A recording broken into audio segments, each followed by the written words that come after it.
92.5. Brooke and Jubal's second date update. Lily is on the phone with us right now, and Lily did something that most women can only dream of. Really? Yes. Good for Lily. Lily went on a date with an actual, real-life male model. Ooh, get it, Lily. Hey, Lily, what's up? How are you? Hi, I'm good. Thank you so much for having me on. No problem. Thanks for your email. So you want us to call a guy named Mark, and in your email you said Mark is a male model. Yeah, like a real model. Like What a is- real one. Like what is he not mo- just a guy with a camera who describes himself as a model. Or the people I used to work with at a certain retailer, which would call themselves models. Yeah. Does he have like legit like photo spreads and stuff? Yeah, he's got like a huge book of his work. I saw some of it. He's so hot. And he's been like an online spread. Did he bring that on Lily, did he bring that on the date? No. I saw it at his place. It just Oh, okay. accidentally slipped out of his bag or something. Yeah. She has Googled Oh, sorry about that. I just dropped my modeling portfolio. Oh, weird. It like opened up to the one where I was doing like a firefighter spread. I don't even like the way my abs look in that one anyway. Let's move on to another one. So you said you saw it at his house. Yeah, Was that before you guys went out, or was that at the end of the night? that was at the end of the night. Oh, Lily, Nice, this Lily. is a good date. Where did you meet him again? I met him through a work friend. She was like, "You should meet my friend. He's so cute." All right. So we know how the date ended, obviously. Mm-hmm. How did the rest of the date go? What did you guys actually do? It was so good. We went to this like dinner and we talked. And he's like so hot. His biceps are like the size of cantaloupes.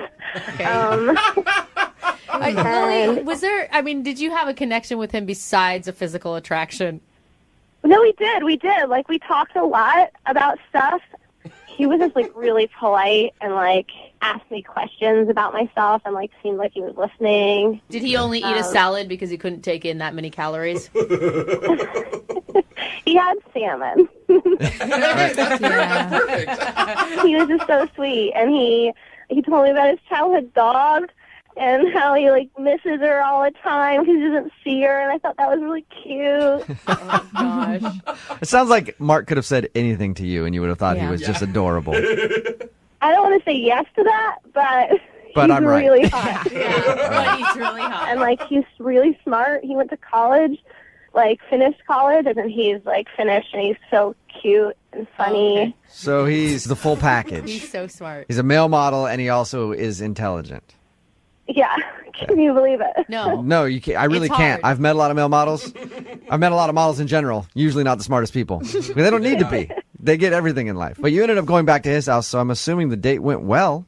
It did go well, but it's not what you think. We just went back and, like, fooled around a little bit. Like, I didn't go all the way with him. You didn't stay the night, is what Just you're saying. rounded a couple bases.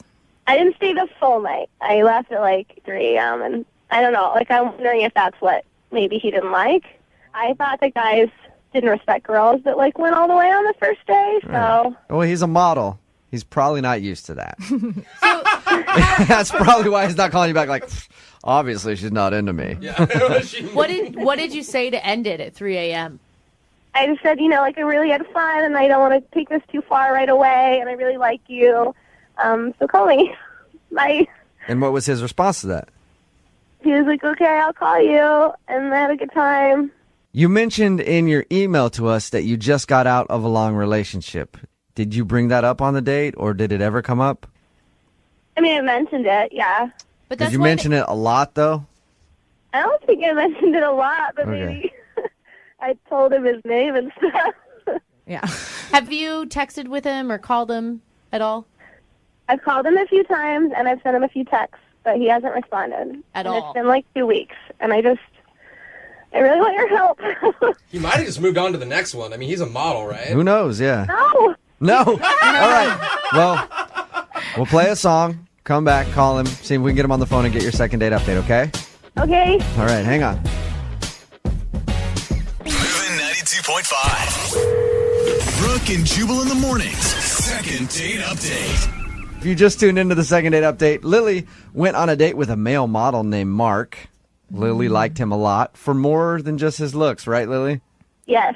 More than that. Okay, That's sort of. questionable. Yeah. The reason I said it was because they went back to his house. They made out for a while. but she didn't go all the way with him and then left at about 3 o'clock in the morning, said we should totally hang out again. He agreed, but he hasn't called her or texted her. It's been about 2 weeks. We're about to call and get him on the line right now and see if she did something wrong. That's honestly, though, I think that if he's a male model and he's as great as you say, he's probably not used to girls turning him down. You may have shocked him, and maybe he doesn't even think you're into him. I hope not. I'm super into him. Yeah. Okay. I want to tell him. You didn't, like, objectify him the entire date, right? You weren't like, oh, I love your biceps. Oh, I love your abs. No, I think I kept it mostly in my head. Okay. Mostly. Mostly. Well, and think about this, Lily. You said earlier that you've dated a lot of douchebags before, and you want us to call a male model right now. I'm assuming you're probably pretty attractive as well. I mean, I think I'm cute. Yeah, you are. If you weren't, you'd be like, hell yeah, I'm great. I look bomb. Those are the girls that never look good, but girls that go like, I think I'm okay, are always the hot ones. So, all right, Lily, we're about to call Mark and see if we can get him on the phone and ask him if you did something wrong on your date, okay? Okay, I'm so excited. You are adorable. Here we go.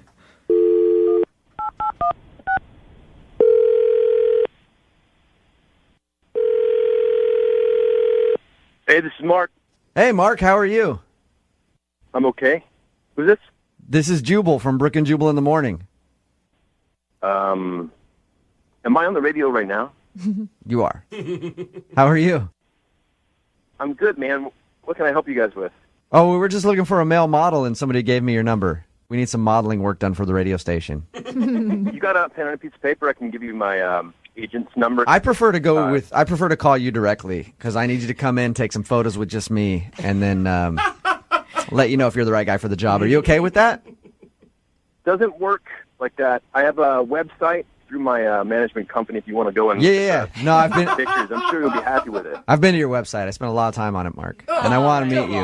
Now you're getting creepy. Hey, Mark, I'm actually calling you because you recently went on a date with one of our listeners, but you haven't been calling her back, and she wants a second date, and they wanted us to get a hold of you.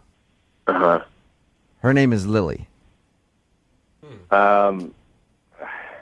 Look, I don't know. I don't really feel comfortable talking about it. You know what I mean? I want to be sensitive to her feelings and all that stuff. Yeah, but Lily wanted us to call you. So really, honestly, like, if it hurts her feelings, that's her bad. Look, I know exactly what I got going for me, and I know what my weaknesses are, okay? What your weaknesses The are. problem is that sometimes I go out with girls, they find out I'm a model, and they're just super into it. And that's not my thing, you know what I mean? Like, you got to be able to roll with me and just be okay with the fact that, like, I'm a really good-looking dude. It's just, you got to get over it. You know what, Mark? Hey, man, we are like brothers right now. I feel the same way all the time. It's just like, hey, you got to understand, right? Right, stop talking about it. We get it. You think that she's only into you because you're a model? From the second I told her that I was a model, she wanted to see pictures of me. She, like, the whole time we were at dinner, she was Googling me. Oh. Wait, Mark, she Googled you at the dinner table. Yeah. Yeah. That's weird. Did you tell her, Mark, were you honest with her? You're like, come on, that's not what this is about right now. Because she said really nice things about you, like about how smart you were and that you went to college. I know I'm a smart guy. I know I'm a good conversationalist. I know I'm really good looking. I know that girls like to think that, like, they're going to have this piece of candy on their arm. Sometimes it bothers me when girls get fixated on that. But Mark, if you weren't attracted to her, why did you bring her back to your house? Well, I mean, that's different. You're still a guy. I didn't say hey, he you wasn't might be attracted to her. Yeah, you might be a smart, good-looking, funny, great conversationalist, but at the end of the day, you're still a dude, and sometimes dudes will do what we do. You got to do what you got to do. There it is. So the next day, I woke up, and I had, like, I don't know how many notifications. She had gone through, I have, like, 1,000 pictures on Facebook, okay? Uh-huh. She had gone through and liked every one of them. Oh, no. All right. You can't do that. That is a little much. You can't do that to anybody, not even a model. Especially if you like somebody's picture from like 2 years ago. Yeah. That's the All worst. of a sudden it shows how much you were stalking their profile. Mark, if you could say anything to Lily right now, what would you say to her? Relax. It's all good. You're going to be okay. You're going to be okay. Hey, Mark. Oh, gosh. Lily is actually on the phone and heard what you just said. Relax. It's all good. What does that even mean, Mark? Oh, my God. You guys, seriously? Whoops. What is the big deal? So I liked some of your Facebook posts. You're going to call me out for that and make me sound like a stalker because I was, like, interested in you and I Google searched you? Like, that's not a crime.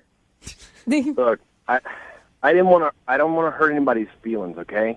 You got them to call me and ask me. Yeah, well, you did hurt my feelings because I thought we were, like, having a serious connection, and you just made me sound like some kind of crazy girl who followed you home or something. We had a great date. I don't think you're crazy. You're making me sound like this right? nutcase. I don't think there's any kind of imbalance going on. I just don't think you can handle the heat. You know what I mean? I mean, it's like... you gotta be able to stand up to it. That is awesome, Mark. He's great, dude. Lily, can you handle the heat? Or was the heat too much for you? Get out of the kitchen. You're not too much for me. I'm sorry if I liked too much stuff, but me showing interest in your modeling is just me showing interest in what you've got going on, which is modeling. Okay, just come on. You were a little fixated on it. You got to be able to admit that. Well, you didn't exactly push me off of that, by the way. I asked you to model for me, and you made your pecs do a little dance and flexed your biceps. So don't act like you're like, oh, I hate that you asked me to show off my modeling stuff. You enjoy it. Of course I enjoy it. It's what I do. I'm good at it. Mark, let me ask you a question. Do you tend to fall for girls who don't really care about you as much or act like they don't care about what you do?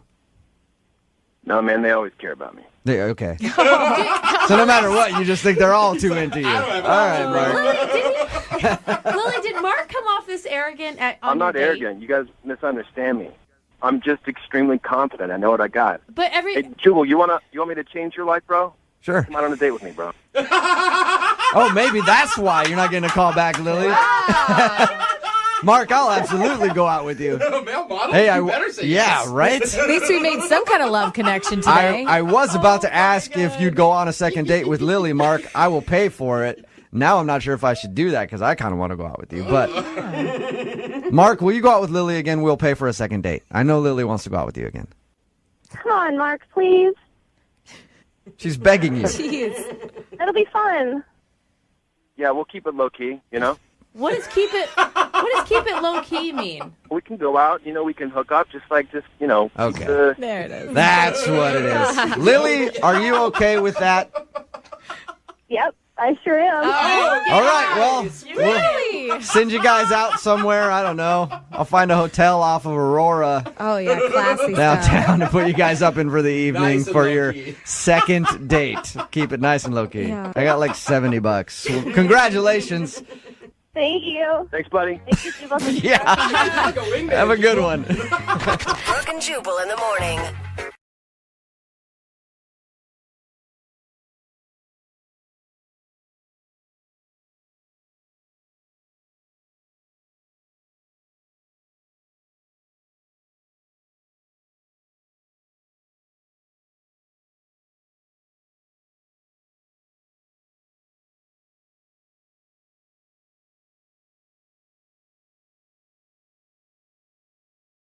Moving 92.5. Brooke and Jubal's second date update. Second date updates can be about a lot of things. They can be about a love that somebody feels like they have lost, that walked out of their life. They can be about righting a wrong on a date. Yeah. Just calling up to say, I'm sorry, that was bad. And sometimes they can just be about getting your money back. Oh, whoa, we've never had a refund date before. That's why Evan is on the phone today to do a second date update. Evan wants his money back. What's up, Evan? Hey guys, I'm all right. I'm just looking to get my cash back. Okay, wait, before we go any further, we're not talking about any illegal prostitution deal that went wrong, right? No prostitution. This is just food. I'm looking to get paid back for some grub I did not know I was spending money on. You know how many dates I've been on, Evan, where I've spent a bunch of money on dinner? I'm like, man, I wish I could get my money back. So kudos to you for using our radio show to do that. Yeah, it's the only thing I could think of. Well, let's start by talking about the girl that you want to call today. What's her name?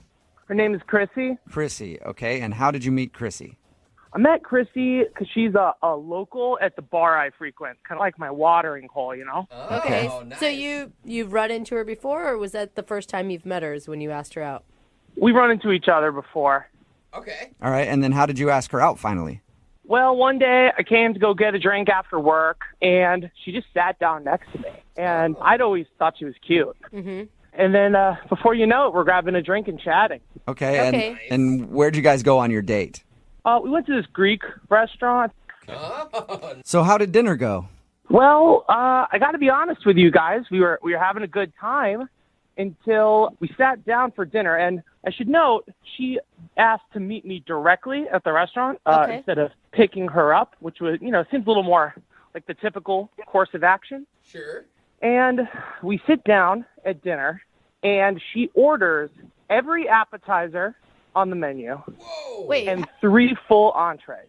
What? Wait, hold on. How many appetizers are on the menu? Is there like 2 or? Like 6 types of hummus, chickpeas and grilled lamb, and I don't even know. What? Why? Why did she do that? That's what I was thinking. I was like, what the hell? So I ended up asking her, you are really hungry. What's with all the food? And she looks at me and says, well, my kids, first mention of ever hearing that she had kids, have never had Greek food. Oh, so she's ordering to bring food home to her children. Yeah, she wants it all boxed up so she can bring it home for them.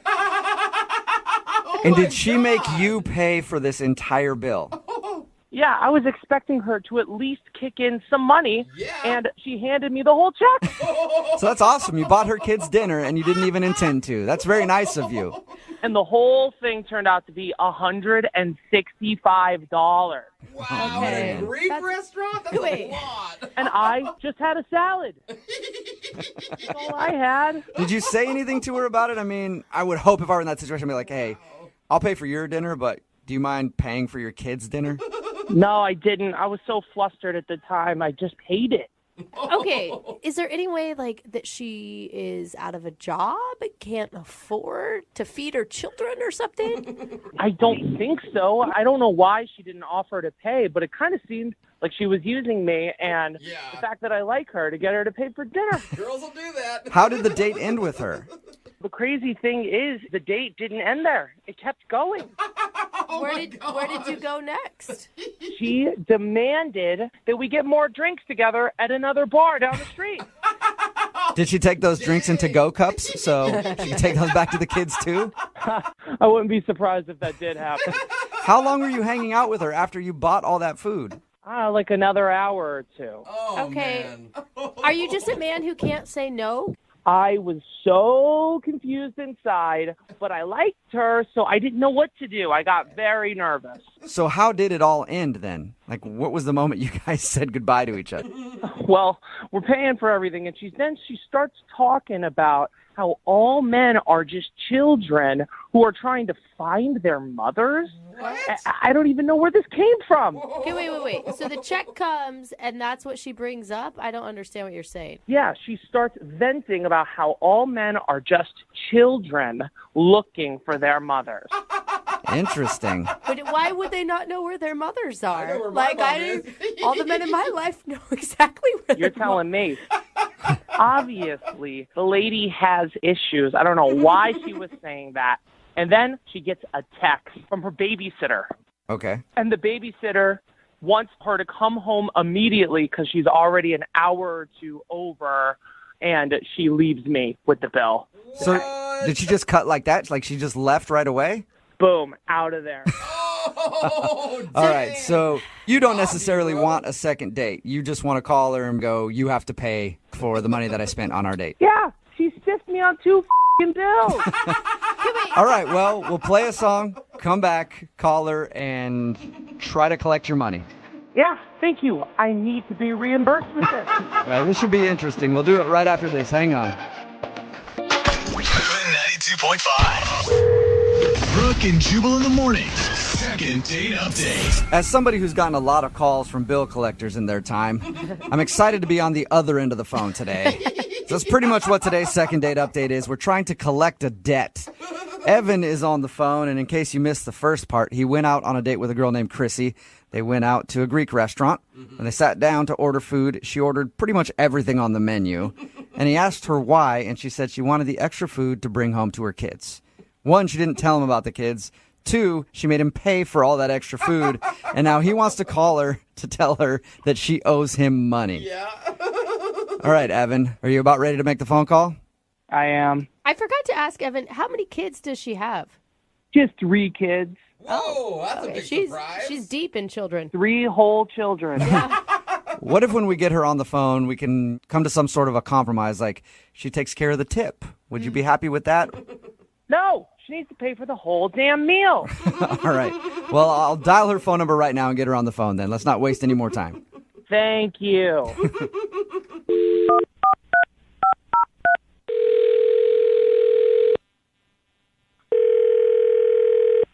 Hello? Hi, is Chrissy there? Yeah? Hi, Chrissy. This is Jubal from Brooke and Jubal in the Morning. What? This is Jubal from the radio show Brooke and Jubal in the Morning. And you're calling for me? Yeah, your name's Chrissy, right? Yeah, okay. Yeah, I think I'm calling for you. Did you recently go out on a date with a guy named Evan? Oh, I did. Yep. Is he okay? Did he die? No, he didn't. Are you hoping that he did? A death call? No, this is just like super weird. You're the Chrissy that I'm looking for. You definitely are. You went out on a date with a guy named Evan, and Evan is a listener to our show. Okay. All right. And after your date with Evan, he emailed us, and he wanted to see if we could get you on the phone to talk about something. Okay, why didn't Evan just call me? I'm not sure. Maybe he felt like this would be a conversation better for you and I to have. All right, that sounds pretty dumb, but whatever. Evan told us about your date. Yeah? And he talked about how you guys went out to a Greek restaurant. Yeah, it was delicious. Yep. He said he really enjoyed it. He thought you were really cool. Cool. Okay, but he did say there was one problem. Apparently, you ordered a bunch of food. Yeah, what's the problem? Well, the problem is the food that you ordered, I guess, was to take home to your kids. Yeah, Paisley, Brian, and Jack. So what is the problem? He feels like you sort of wronged him in making him pay for the entire bill, basically buying food for your family. Are you kidding me right now? No. This is a joke, right? No, I'm not. Not at all. He emailed us. Are you serious? Yeah, and he said he wanted us to call you today to ask you to pay him back for the money that he spent on the extra food. What? Yep. Who wants to deprive children of food? What the hell is wrong with him? Yeah, but he feels like he was on a date with you, so he didn't have a problem buying your meal. It was just when you ordered. And it's myself and Paisley and Brian and Jack. Like, that's the deal. But you gotta understand, he didn't even know you had kids going into this date. Look, if someone's going to take me out, they have to accept me for who I am, and I am a mother, first and foremost. Right. So I don't really understand what the problem is, and I think he's got some balls asking for his money. So you honestly didn't offer to pay for any of the food that you brought home? No, I believe in chivalry. Like, open doors, pull out chairs, pay for the check. Yeah, but paying for your meal is one thing. Paying for extra food so you can bring it home to your kids is another, don't you think? Excuse me, am I on trial here? What the No, we're literally just calling so he can get his money back because he feels like you owe him money for that. Wow, that's pretty pathetic. Are you? No, is it like you're going through a hard time right now and you just need help? Hard time? No, I don't need help. What the No, I have a job. My kids have never had Greek food, so I thought it was a great opportunity to take them some. So really, I don't understand what your problem is. It's just an interesting situation. I've never heard of anybody ordering extra food for their kids and then making their date pay for it. Yeah. Well, then you've never been on a date with me, and that's probably very likely not going to happen. You sure? I was thinking about asking you out right now. The thing is, I'm a mother, so my kids are always going to get their meals when they need them. So if I'm going to go out with you, I need to make sure that they are fed. Does he have a problem with that? Of course they're going to come first. But he does have a problem with it. Yeah. Basic manners. Basic manners? Are you a f***ing woman hater? We're supposed to be on the same side. What are you talking about? But your reasoning doesn't even make sense because by the time you got home, which apparently you were 1 to 2 hours late for the babysitter, which is rude in and of itself, your kids were long past dinner time. Excuse me, how the hell do you know all of this? That's because we talked to him about your date, and he told us all that information. Wow. Yeah, and he's actually on the other line and wants to talk to you. What? Yep. Evan, are you there? Hey, Wow. Hey, I'm that's here. all you have to say? Hey, I'm here. Chrissy, I'm pretty upset. I'm going to be honest with you. I really want You my know money what, back. Evan? Yeah. It takes a real scumbag to try and take food away from children and complain about what you paid for it. I didn't know I was paying for 4 people on a 2-person date, though. 5 people. That's really pathetic, Evan. What's pathetic is lying about your intentions on our date. My intentions were clear. I liked you, and I thought you liked me. So I just didn't know that I was paying so much money for a 2-person date, and I'd really appreciate it if you chipped in. I just think it's crazy to expect me to pay that much. I think it's crazy that you have to call up a radio station to fight your battles. That's pretty cowardly. What kind of man are you, Evan? Wow. I'm a real man. Oh my God. Way to state your case there, Evan. If you were a real man, you would have paid for both bills and then asked me out on another date. I didn't expect that those dinners would clear me out for the month. The month? Oh, God, Evan, are you poor? I'm not poor, but I'm not Warren Buffett either. Your expectations of me are ridiculous, and any guy who's going to accept that doesn't have their head on straight. And I think that you should pay me back part of that dinner, and I think then we will be even. Oh, Steven. poor baby, getting all defensive. Defensive is one way to put it, but another way to put it is sticking up for myself. Well, Evan, you're not getting any money from me. Well, Chrissy, I would like to ask if you go on a second date with Evan. We will pay for it, so Evan doesn't even have to worry about it. Would you go out with Evan again? The only way I would ever go out with that again is if we agreed up front that he will take me and my children together so I don't have to deal with another radio embarrassment. At least she's upfront about the deal this time. Evan, will you take her and her whole family out for dinner again? Sure, I'll take her, her kids, the Queen of England. I'll take them all out. Everybody on my dime. That sounds like a really nice date. Yeah, it does. Yes, congratulations, you two. I guess you guys are going out again. Oh, wow. You're a great man, Evan. I'm being sarcastic. Oh, I thought you were really saying yes. I thought the Queen of England was going to come along and everything. That's sad. Brooke and Jubal in the morning.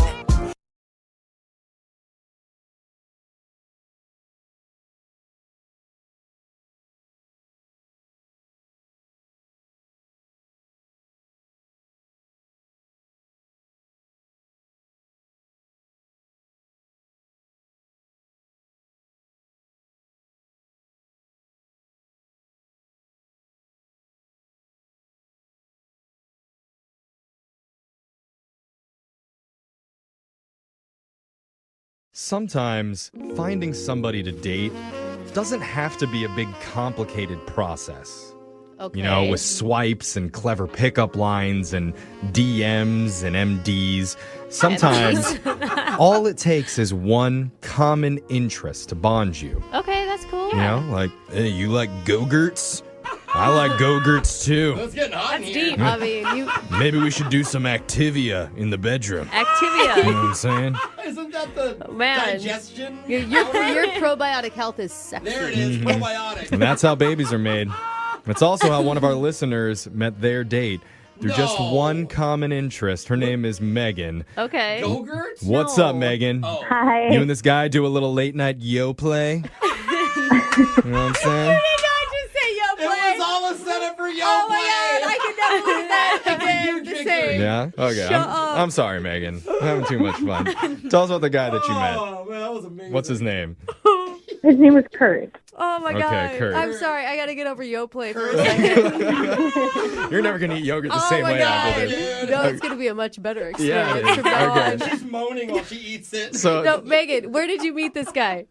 Online, we were both chatting in this Facebook group of this local band that we both liked. Oh, Oh, okay. Oh, that's your shared interest is the local band. Yeah, no go Gert. No go. Oh, okay. That comes later in Yeah, the yeah. relationship. Okay, this Yeah. is cool though. So you guys started messaging on Facebook on the band fan page. Yeah, we like kind of took it over, and it was mostly us chatting. Oh, okay. Well, that's fun. That's cool. How did you move to the next step? Well, I kind of like looked him up a little bit just to see if he seemed like a normal human being, and he was decent looking. So I was like, well, maybe I'll just message him, and maybe we could meet up. I love that. He was good enough. Okay. He wasn't like movie star, but he was good looking enough. Yeah. Gotcha. Okay. Yeah, he wasn't I'm a 10, sure. he was like a 7. I'm sure every man loves that compliment. Yeah.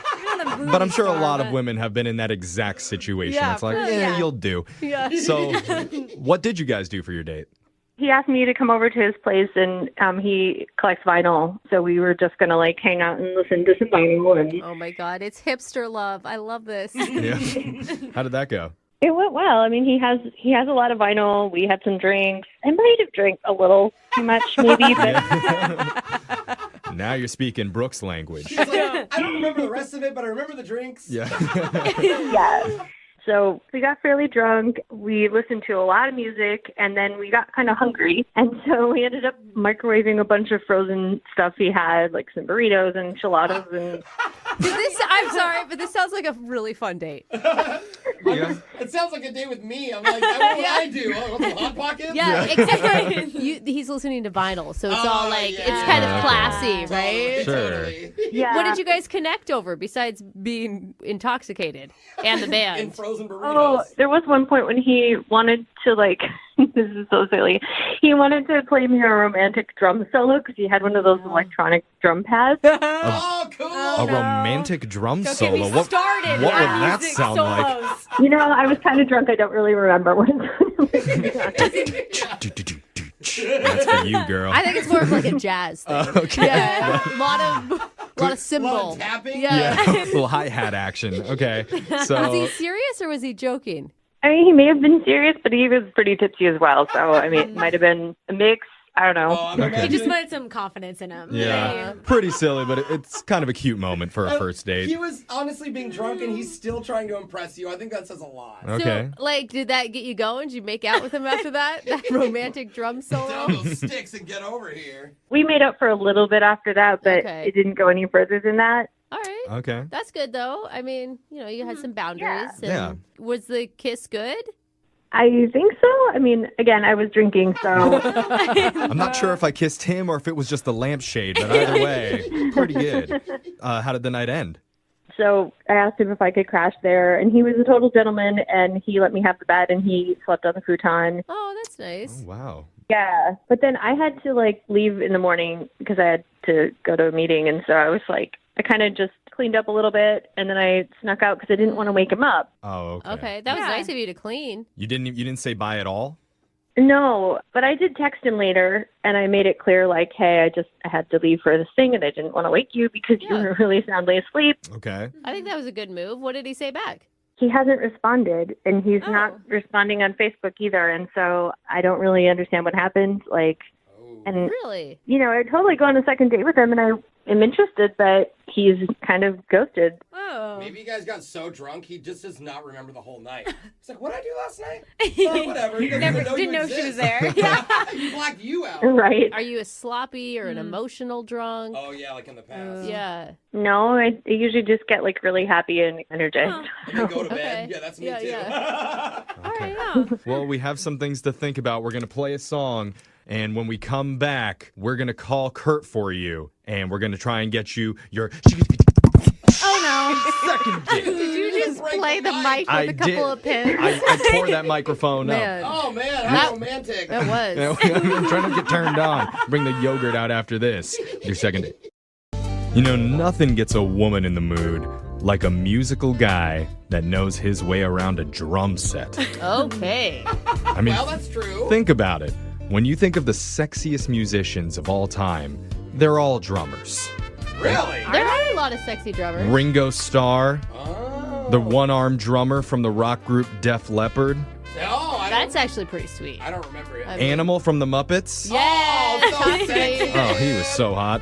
Of course, last but not least, the little drummer boy. Oh my God! Oh man. Do you know how much action this little guy would have gotten if he was around It's now? Oh my! I really thought you were going to say Tommy Lee. Here. He's a grown drummer boy now. It's okay, Alexis. He was born at the wrong time, Yeah. let me tell you. Missed opportunity there. But one of our listeners, Megan, recently met an amateur drummer named Kurt. They listened to vinyl records together back at his apartment, ate some frozen microwave food, and made out before they fell asleep on separate beds. Yeah. Mm-hmm. When she woke up in the morning, she didn't wake him up when she left. Mm-hmm. She just decided to go, and ever since then, she's had a hard time getting a hold of him. And unfortunately, I think most guys like that. I was going to say, I do it on purpose. Yeah, you wake up and you're like, oh, no awkward goodbyes or anything. Okay, I'll text you later. But there was no hookup that Right. night Yeah. other than the makeout session. Oh, that's true. Yeah. So then it is kind of awkward. I mean, Megan, are you the type of girl, because you said you were drinking, that doesn't remember everything from that night? I mean, I remember most of it, I think. Okay. Some people black out more than others. I mean, I'm just asking because she has no idea why he's not. Maybe she doesn't know what she doesn't know, you know? Oh, right. Not sure what that means. That was good. I follow that. I'm with you. Okay. Okay, never mind. Well, Makes sense.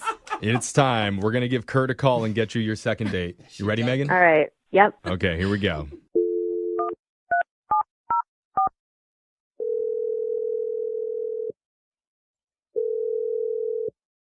Hello? Hi, I'm looking for Kurt. Yeah, who's calling? Hey, Kurt, my name's Jeffrey from the radio show Brooke and Jeffrey in the Morning. What? You're calling from a radio show? Yes, a real-life radio celebrity has into a reached out to microphone. you because I want to talk to you. That's so weird. Yeah.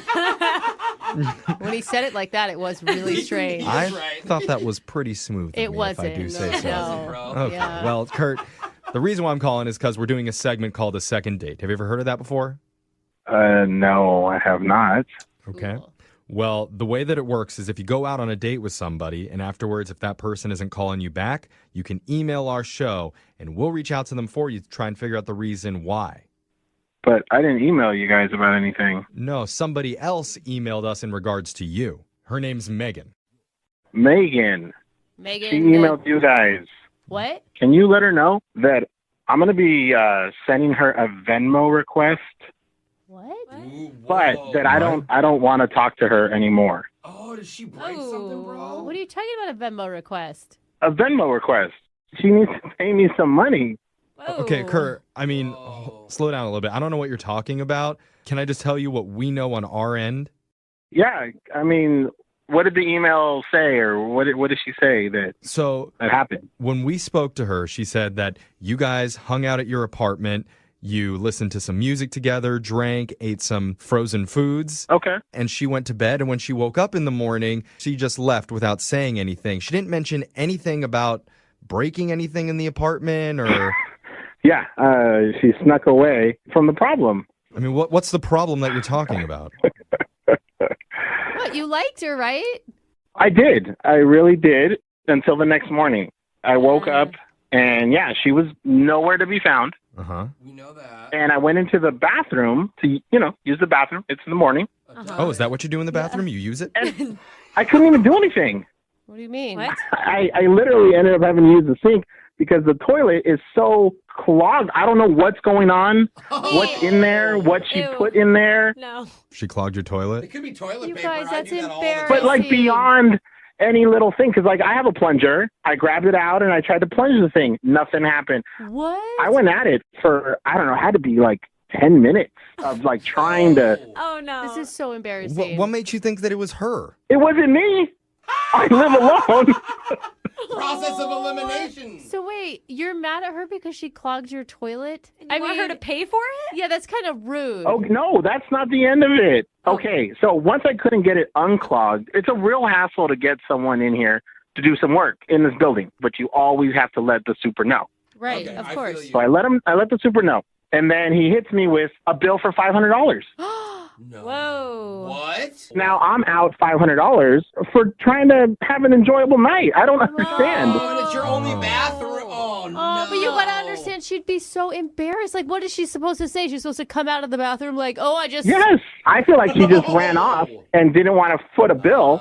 And now I'm stuck with it. And she sends me a message like, hey, it was fun hanging out, blah, blah. Like, doesn't even bring it up. She probably doesn't know that it would cost $500. I mean, it's maybe your fault for feeding her frozen burritos. I'm sorry, but that's humiliating. I don't know what she was thinking, but there is a sure way to find out. Oh, I'm so embarrassed for And her. Kurt, that's by asking her directly, because I need to tell you, Megan's been on the other line listening and wants to talk to Oh, her. my God. I told you guys I didn't want to talk to her. Well, if you want your money, you better talk to her. Yeah, Megan, you there?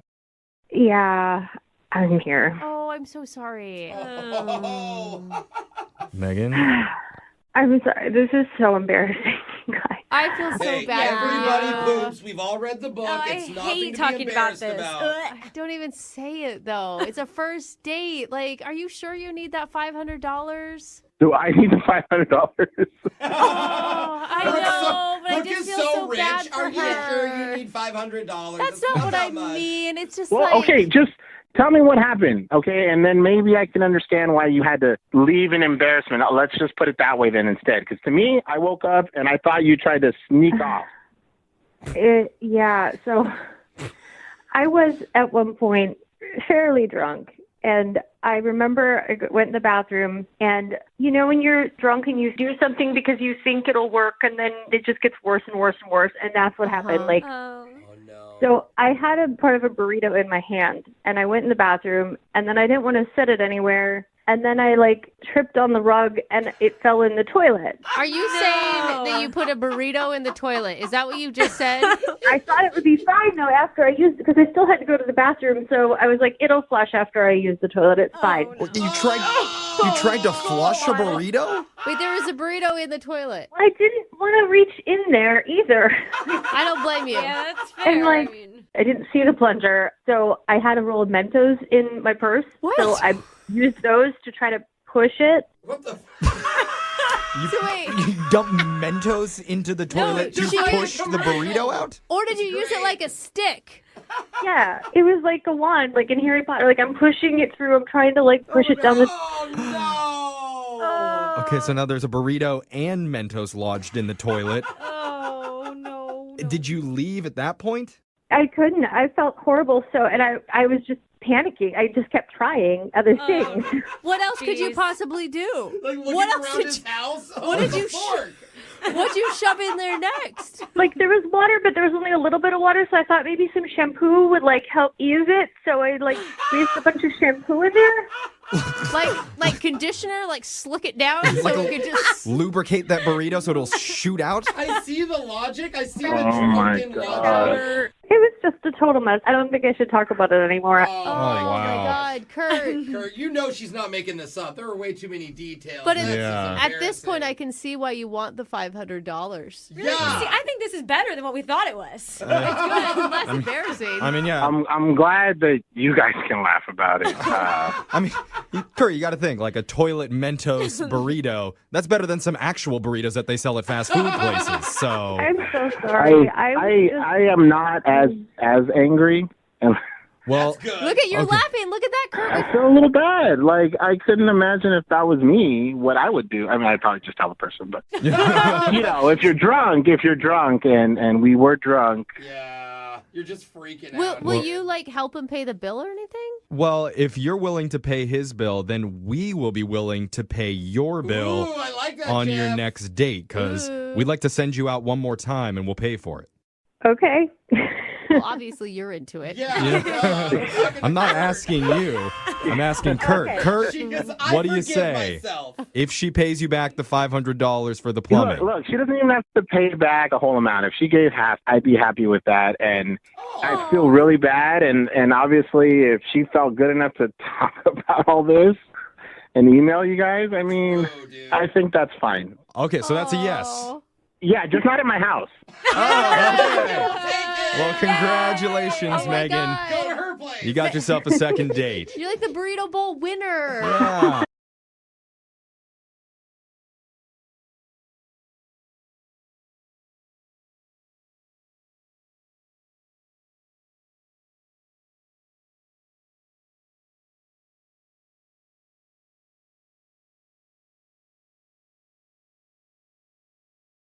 I think I know exactly why the girl on the phone for a second date today isn't getting a call back. Okay. It's because she moved way too quick. Yep. Okay. I read her email. It says she met a guy on a dating app. Uh-huh. And get this, she talked to him for 2 months and then they went out on a date. Oh my gosh, that's a Way long too play. quick, Mel. Yeah, sorry, Mel. What are you thinking? Are you making fun of me for taking it slow? No, I'm saying whatever happened to the 7-month rule? Like standard. I know. It seems crazy that it took us that long. Why did it take 2 months to go out with this guy? Are you that cautious? No, I mean, it's just kind of timing and everything. Because, like, Okay. at first, you know how when you're on those apps, like, you meet, like, 8 million different people. So at first, it was, like, the little high. It's, you know, over the next couple of weeks, it slowly kind of ramped up. Then we were starting to, like, get a little flirty, have a little fun. I mean, it was all G-rated, but we were texting constantly. You know, it's kind of back and forth. And at work, when you're, you know, sneaking peeks at your phone, you heard the little ding and you're all excited. So, Oh, Mel. Is this normally how you do it with dates? It takes you this long?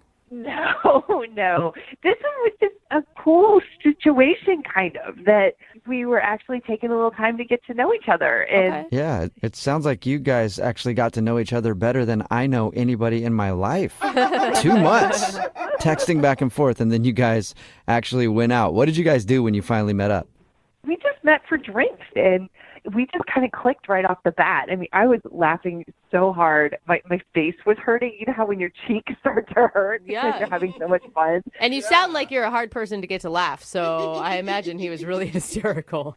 Yeah, true. No, but he was really funny, and I just really liked him, and we just kept talking, and we're kind of, having a drink, and, a couple times, I felt bad because it's like, oh my gosh, this is going on a long time. I'm having a really good time, but I didn't want him to be stuck, so I was like trying to give him an out, and I was like, it's late. I understand if you need to go, you work tomorrow and all that. And he's like, no, it's like I'm having too much fun. I don't want to go. And that's exactly how I felt. Oh, that's Okay. awesome. Yeah, that's good. And at least you guys didn't learn everything about each other in that 2 months, and then you had nothing to talk about. You're like, yeah, I already know everything about you. So how did the date end then?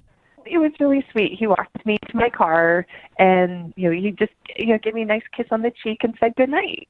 It was great. That is sweet. Was there plans to go out again? Well, we'd mentioned that we were going to look at our calendars, and it just changed. And all of a sudden, I'm not hearing from him. I'm starting all the text conversations, and when I got a response back, and it took a while to get a response, it would be really short, almost kind of rude. It was like a completely different person. That's Wow. weird. And why do you think that is? Do you think you upset him in some way? It's so funny. I've been over this so many times in my head. And I did realize, and I feel kind of bad, that I did not offer to split the check. And because he just kind of grabbed it and took care of it. So I didn't think anything of it because it's, gentlemanly on the first date. But we were there a long time, and we had, a good amount of food. So I imagine it was probably a pretty big bill. Did you thank him? I mean, did you thank him for paying? Oh, yeah. Oh my gosh, of course. Yeah. Okay, so you weren't rude. But there's a couple other things that have been kind of occurring to me, and I've had plenty of time to think about it. That, we did talk a little bit about politics and religion, but it seemed okay because we seem to be on the same page with everything. You're both Satan worshipers. No, nothing crazy, but how we just seemed like we were, kind of on the same page, so it didn't seem like a big deal. It didn't seem like that was super, controversial. And then the only other thing that I didn't think it was a big deal, but while we were walking to my car, I told him, I'm like, please don't look at my car when we get there because it's kind of a mess. Oh, yeah. Oh, God. I understand that. I didn't think that much of it, but I'm like, I don't know, maybe he was really scoping it out or something and, thought it was bad. I don't know. That's not a big deal. God, you Yeah, do insulted you think him. he looked in your car and it was filthy and that's why he doesn't want to go out with you? Those are the only things. I've had an entire week to try to figure this out, and those are the only things I can come up with. I mean, I don't know. Those would be really weird reasons not to call somebody back, I feel like. Yeah. I mean, the religion thing and the politics thing, maybe, but if he was offended, you think you would know right away. Yeah, you can see it in their face. Totally. Totally. Okay. How All right. Well, disappointing to go from such a high to such a low. Oh, it's killing me. It's absolutely killing me. That's why that's why I'm talking to you guys. I need help. okay. Well, we'll play a song, come back, and then call him and get your second date, okay? Thank you so much. I really need this. We'll get to it in about 2 months. How about that? Right in the middle of a second date, and if you're just tuning in, Mel is on the phone, and she wants to call a dude named Evan. Apparently, they had a great date. They actually talked online for 2 months before they even went out, and then when they had their date, something went horribly wrong. Because Mel had something in her car, something that she didn't want anybody to know about. And unfortunately, she thinks that might be one of the reasons that he's not calling her back. Because at the end of the date, everything was going fine and they walked out and she said, "Don't look in my car." And she thinks maybe he looked. And Mel, I don't know what you had in your car, but I'm thinking you shouldn't have drawn attention to what was in there. Okay, you're probably right. But I mean, it wasn't that bad. It's just I had a lot of stuff in there. Is it a lot of stuff like your gym bag and your work stuff, or is it like a lot of old food wrappers and dirty? It's mostly like the gym bag and stuff, but there might be a couple bags of food. Okay. But it's not like a big deal. I mean, I could clean it out in just a couple minutes. I just didn't have time to do it before I drove there. Are you sure there's no bodies of former boyfriends in the back? No, I'm pretty sure. You probably don't even know underneath all the other stuff. Okay. Pretty messy. One of those guys could have gotten lost somewhere. Well, we're about to call Evan and get him on the phone and find out why he's not calling you back. Do you have any last words before we make the phone call? I just really hoping that there's like a good reason, and maybe it's something really simple that can be solved. Because I can't tell you, I've been so happy and just felt so good at the end of our date. I'm just kind of baffled by all this. Oh man, I'm nervous, and now I'm going to be really sad for you if this doesn't work out. I'm going to be sad too. All right. Well, on that note, I'll dial the phone number and get him on the phone and see what he has to say. You ready? Yeah, let's do it. Okay, here we go.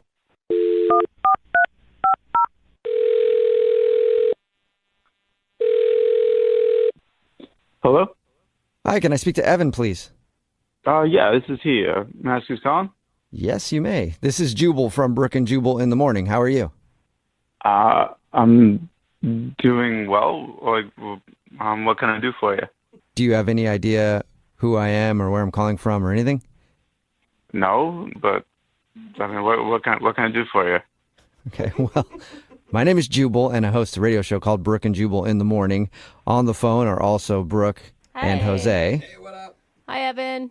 How many are there more people? No. No, this is it right here. Just us. All right. Do you need something? What? We do, yeah. We got an email about you from one of our listeners. What? Her name is Mel, and you guys went out on a date the other day. Whoa. No. Oh, no. Nah. Okay. Yeah. No. No, you did, right? Yeah, you did. Yeah. Well, yeah. I went on, but why is she? No. What do you mean, Yeah, no? no, yeah, It's not yeah. a question. It's Yeah, a statement. So let me explain to you, okay? We do a segment on our show called The Second Date. That's where if you go out on a date with somebody and then end up giving them the cold shoulder after, they email us to see if we can get you on the phone and find out what went wrong. So you've been kind of avoiding Mel, and she was hoping maybe we could talk to you and figure out why. Oh, come on. This is low. This is not. What is low? This is not a thing. What's low about it? I mean, she was really into you, man. She said that you guys talked for 2 months leading up to the date. I mean, yeah, but that's none of your business.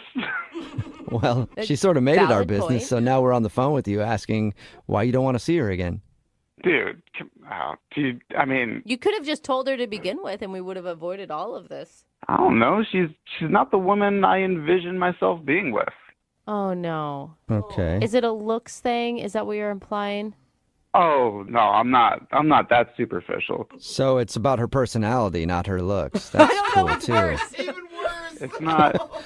It's who she is as a person. Not. Whoa, that is deep, man. What don't you like about her as a person? We talked to her, and found out a little bit about your date, and she sounded cool to me. Sounded nice. Yeah, she's very nice. She's a very nice girl. Okay. Which is kind of the problem. I mean, nice girls are good to work with. They're good to have as sisters. That's not what I'm into. Wait, she's nice and you don't like her because you want a bad girl? Yeah. Okay. What? All right. Is that it? Yeah, I mean, she's not mean enough. Mean? Like you wanted her to insult you, or? The woman I'm attracted to needs to have an edge. Okay, and what does that mean for you? How do you define a woman with an edge? Just like she's got this air of danger about her, Oh. you know, a little off the cuff, something not right. Something not right.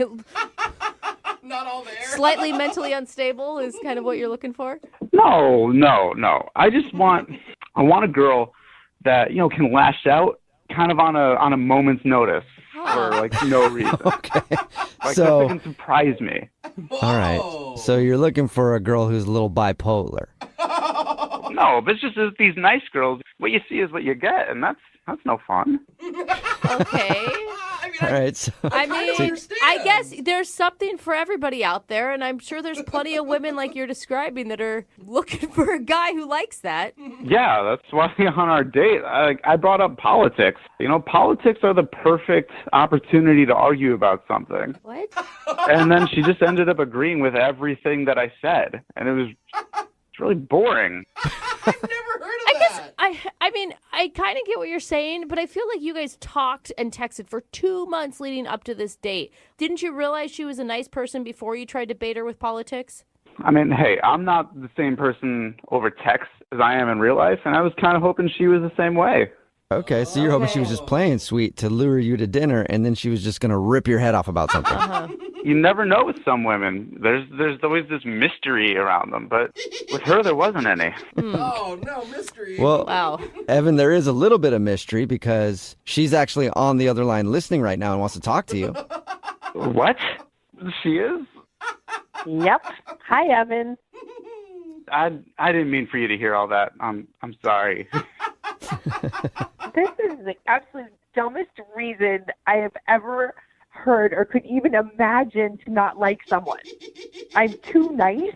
Yeah, it's just what I like, and I just wasn't that into, you know, how nice you were being. You weren't mean at all. There was no fire there. That sounds so ridiculous.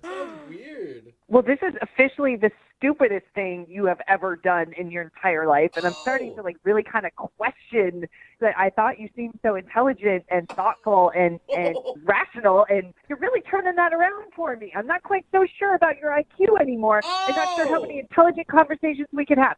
Is that more what you like? Is that what you're after? Look at it. She's so nice at the end of it. Wait, Yeah. Does that satisfy you? No, I'm not gonna lie. That turned me on a little bit. Oh my gosh. I could be a mean girl. You're like a masochist. I'm not like that, guys. I just like a girl with a little bit of edge, and like I know she's trying right now, but that's the point. Is she has to try.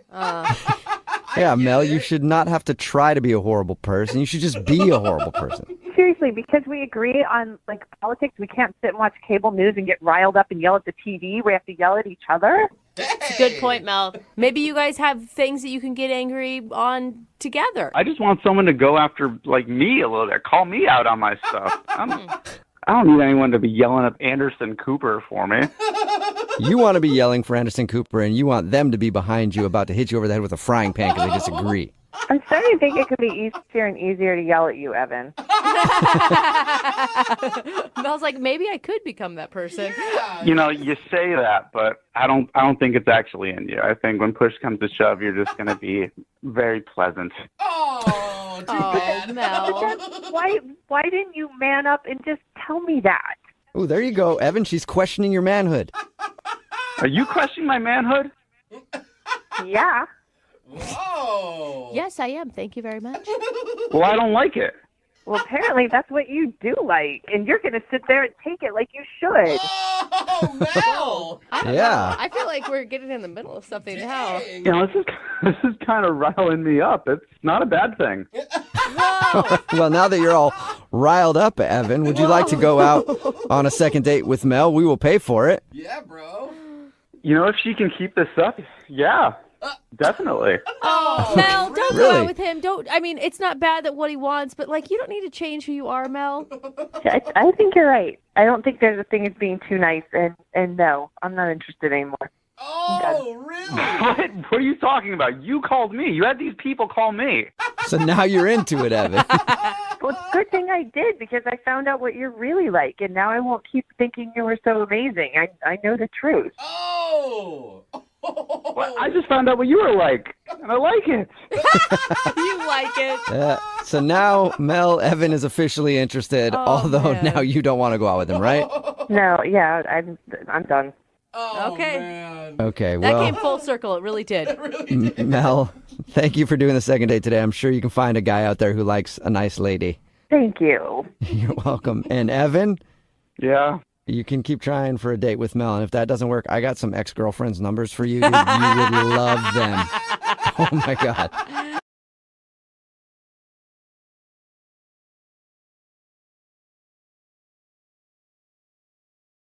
The girl who's on the phone to do a second date today had her date end in one of the most awkward ways possible. Whoa. Her name is Meredith. Meredith, how are you? Hey, I'm doing okay. Good. Thank you for doing a second date today. Appreciate it.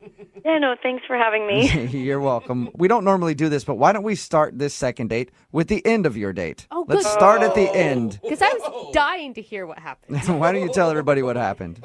Oh, it ended with a hug. Right? Ouch. That's Okay. not that bad. But that's What's not wrong with the that? worst part. Oh, that's not it? What happened before the hug? Okay, so keep in mind that we spent almost 3 hours together. Okay. And he said, it was nice meeting you, but the entire time of our date, you've actually been calling me Matt, but it's actually Mike.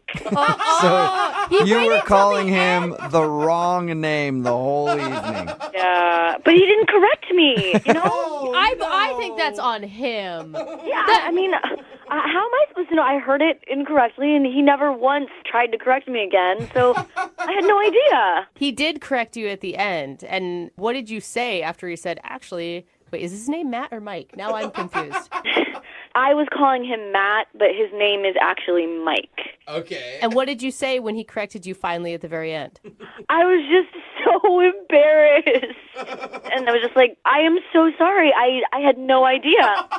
So how did you meet this dude? We met at swing dancing class. Oh. Okay. Okay, so like you- previously or that night?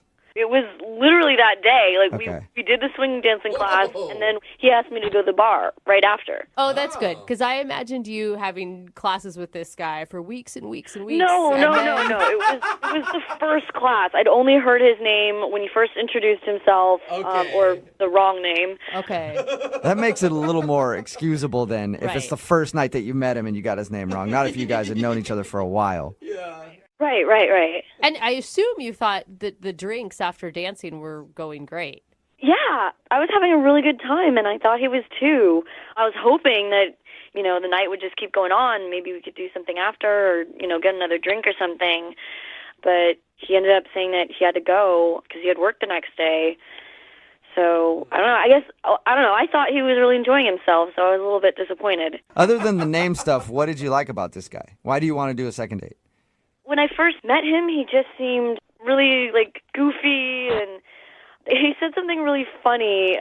When I first showed up to class, I looked around, and I was the only person who wasn't in a couple. I was the only single person. I mean, I was pretty sure that there'd be other people there, but it was just me and him, so they immediately matched us together. And he cracked a joke. He made me feel less embarrassed, and he was just like, maybe we should just get married and make this less awkward. Whoa. That's a new joke. Yeah, he was really funny. It was just, it made me feel a lot better about taking the class. And, for a guy who has such a great sense of humor, it just seems really weird that would, be the reason that he hasn't texted me back anymore. Was there any other awkward moments that you can think of at all? There was one other, slightly awkward moment. But again, it was, closed with a laugh, you know? Okay, what was it? Midway through or so, I was feeling this connection with him. And, I'd already had a drink, and I'm a lightweight. And I sort of blurted out, oh, my God, you remind me of my dad. Oh. Nobody wants to be reminded of their dad. Oh, man. It was... I feel like that's worse than calling him the wrong name. I mean, can you imagine if he would have said, oh, you remind me of my mom? Oh, gross. But, no, I didn't mean it like that. I was like, no, not in that way. You know what I mean? My dad's really funny, and he cracks these jokes. He just reminded me of that, kind of goofball the way that he cracked jokes. So he had dad humor. That's always a compliment. You know, like I love my dad's sense of humor, and it was just something that I thought I could connect to him with, like Right. another thing. But if it's a guy that you're romantically interested in, you might not want to draw that comparison. I don't know. It's a good piece of advice. Right. All right, well, we'll play a song, come back, call your sort of dad guy named Mike or Matt or whatever, and get your second date, okay? Hey. We're halfway through the second date, and if you're just joining us, Meredith is on the phone, and Meredith wants to date her dad. Oh my God. Kind of. Unfortunately, I think her dad's spoken for, so she wants us to call a guy named Mike today. The reason I say that is because during the date, Meredith laughed and said, "You remind me of my dad." And there was an awkward moment then, and there was also a major awkward moment when at the end of the date, Mike said, "Hey, by the way, you've been calling me Matt all night." And then they shared a hug, and he walked out of her life forever. Oh my gosh. Okay, Meredith, we're about to call Mike and see why he's not calling you back, even though we think we might know the answer. I feel horrible that happened, but we had such a good chemistry together. Yeah, but listening to that recap, don't you even feel like you totally ruined that date? Not totally. I mean, you know, under the circumstances, it wasn't the worst thing that could happen. Yeah. You just told him that you remind him of your dad. That's all. I mean, you Not a could have big said deal. it while you guys were naked in bed together, and that would have been worse. You're right. Oh, God. You knew it was the sense of humor. I explained, you know? All right, I'm going to dial his phone number right now, okay? Oh, God, I'm nervous.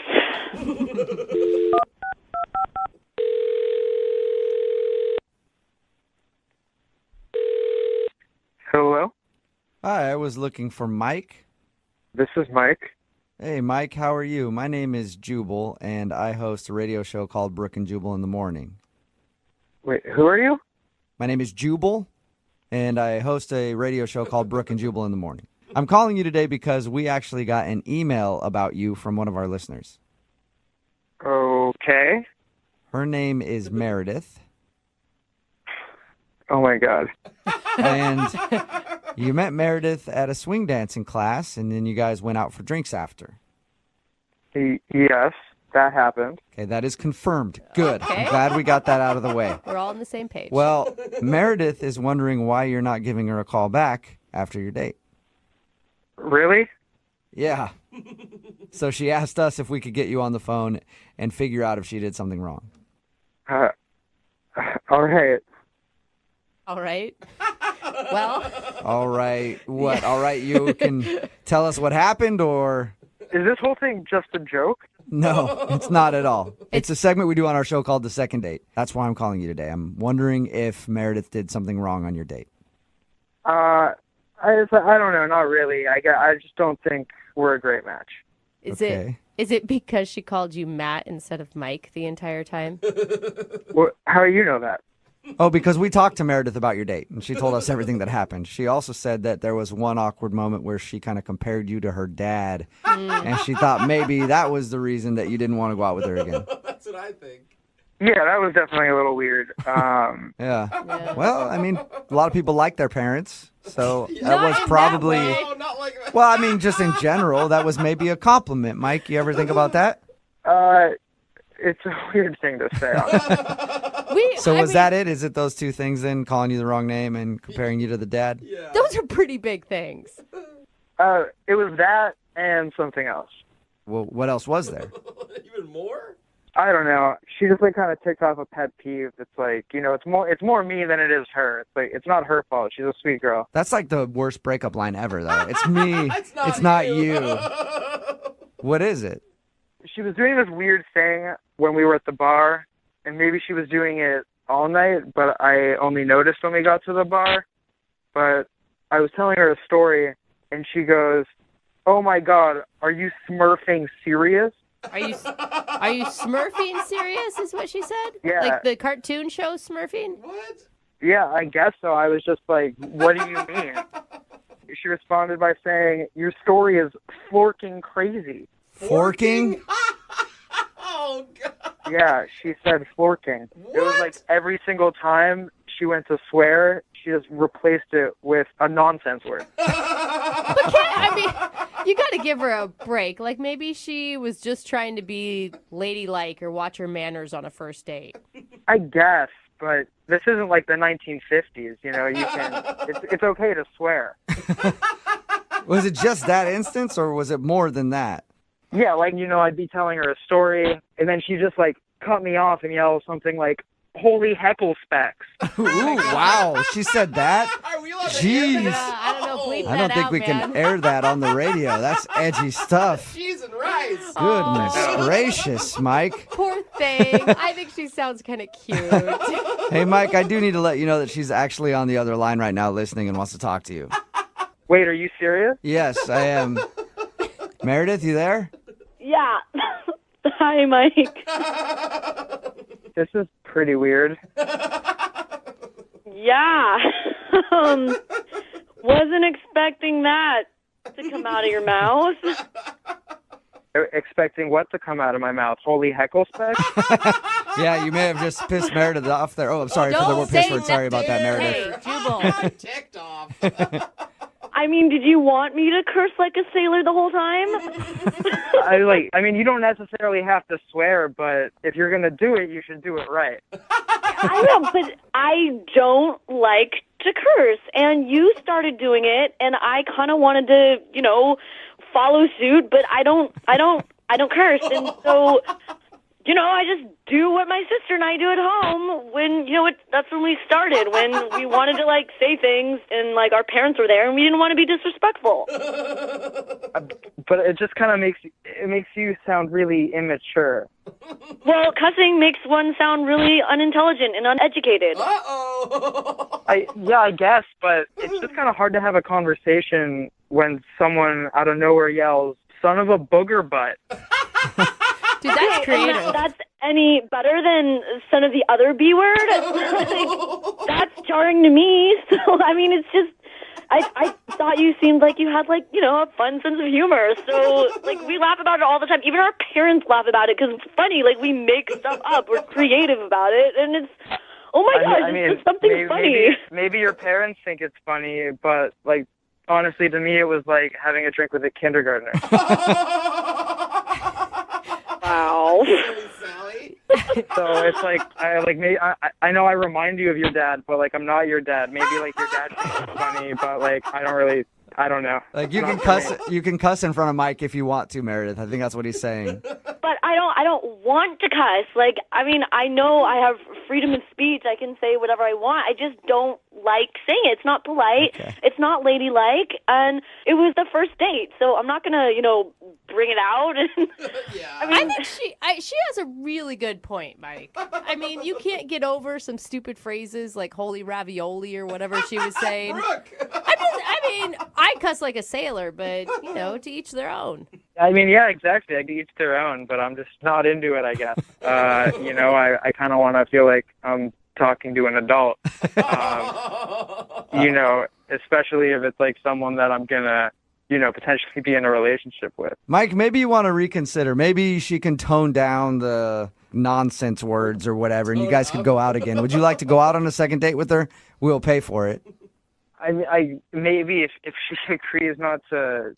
I can't believe I'm saying this, but if she agrees not to use that kind of language. I can't believe you're saying that. Meredith, can you watch your mouth? She doesn't hold her tongue. Can you watch your mouth to go out with Mike one more time? I mean, yeah, I honestly don't really do it with other friends. It's just something that my sister and I did, and then, like, Meredith, the trauma with the dad. I think you should just own that you were the offensive one on this date for probably the first time in your life. I'm sorry, Mike, not Matt. Would you like to go on a second date with me if I tone my language down? Sure, let's give it another try. All right, nice. A successful second date. Congratulations, you guys. Thanks. Thank you so much. You're welcome, you guys. Go out, have fun, and then snarf all night long. Just snarf till your hearts are content.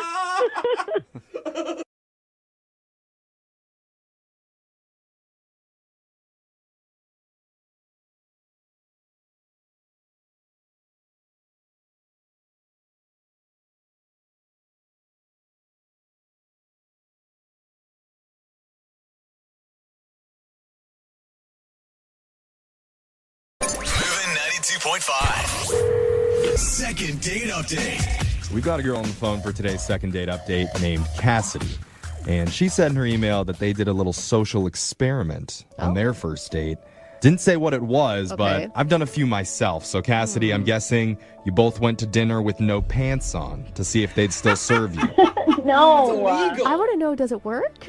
I mean, it really depends on what restaurants you hit up. No, because, it does not. Well, yeah, if they have one of those make-your-own omelet stations, then you could probably get away with Porky Pig in it there. I see what you're saying. They're pretty lax. But, Cassidy, what are we talking about social experiment-wise here? Cassidy? Oh, hi guys. How are you? Oh, hi. You're doing a second date update, remember? Maybe the social experiment she's doing is let's get on the radio and then net talk. See what happens. Sorry, I was texting somebody. Oh my God. Really? We can't put our phone. I mean, I don't want you to put your phone down now, but you know what I'm saying. Concentrate, Cassidy. Clearly, this is a priority for you. So, who's this guy that you want us to call while you text away?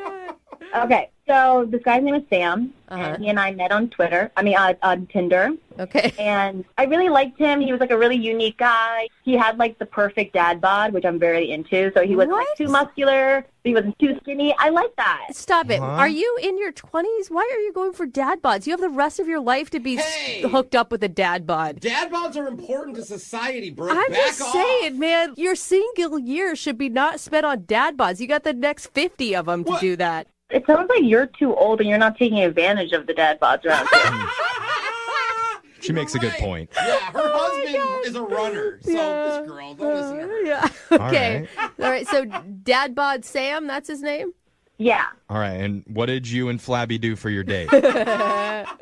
So we went to go eat seafood. Okay. And everything was really going great, and that's when the social experiment came in. So wait, is this something you guys came up with together, or? No, it was something that he came up with. Oh, what was it? So he looks at me and he goes, "Do you trust me?" Ooh. And I said, yes. Why would you say that? You never say yes immediately to a guy that's just randomly like, do you trust me? Yeah, especially a guy you met on Tinder. Yeah. I mean, I think the universe is telling you scream no. He has not given her a reason to not trust him, okay? Being on Tinder is enough reason not to trust someone. All right, so you said yes. What did he want you to do? So I hand him my cell phone. He tells me I can turn it off. Okay. He calls over the waiter, and he hands the waiter both of our cell phones, and he says to him, "Don't give it back until we're done with dessert."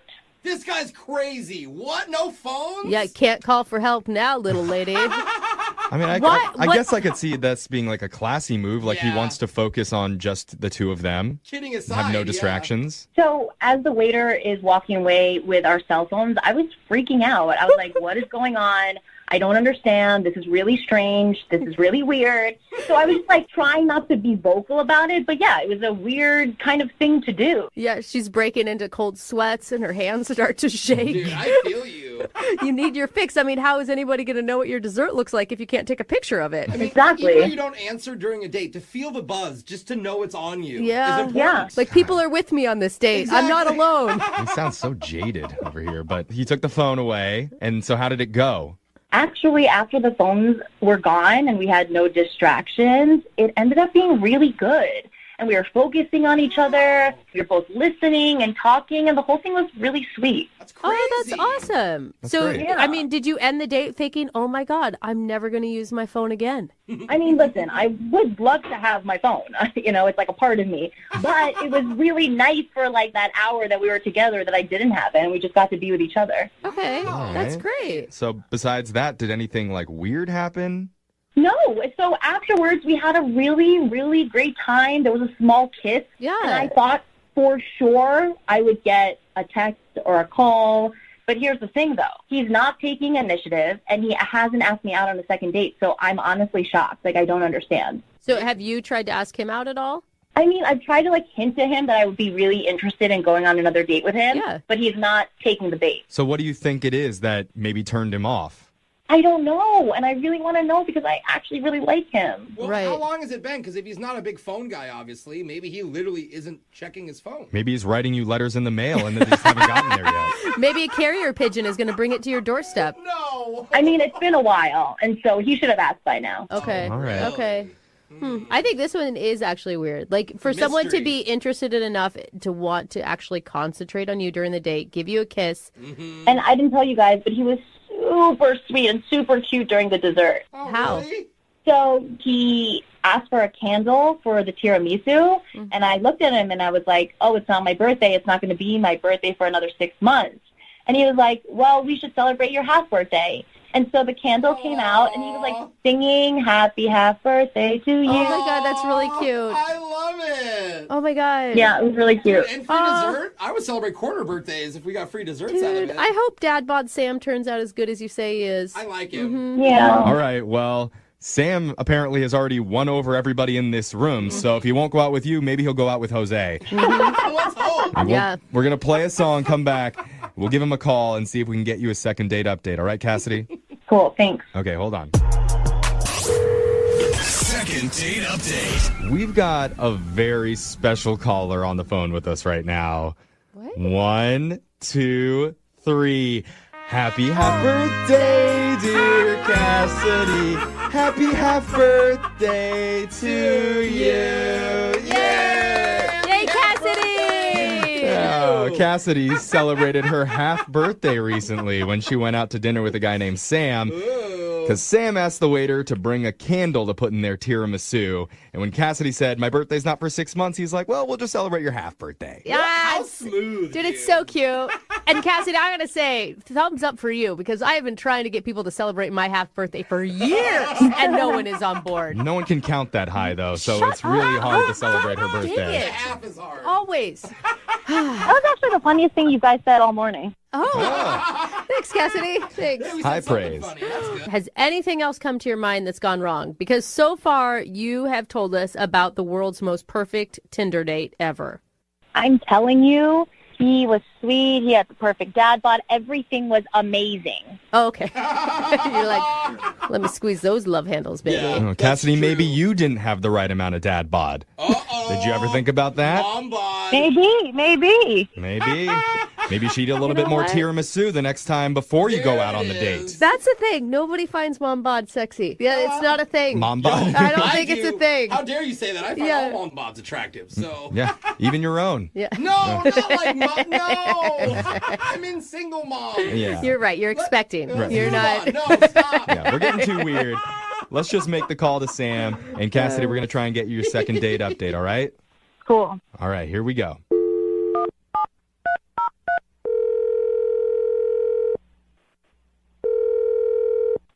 Hello, Hi, can I talk to Sam, please? this is Sam. Who's this? This is young Jeffrey.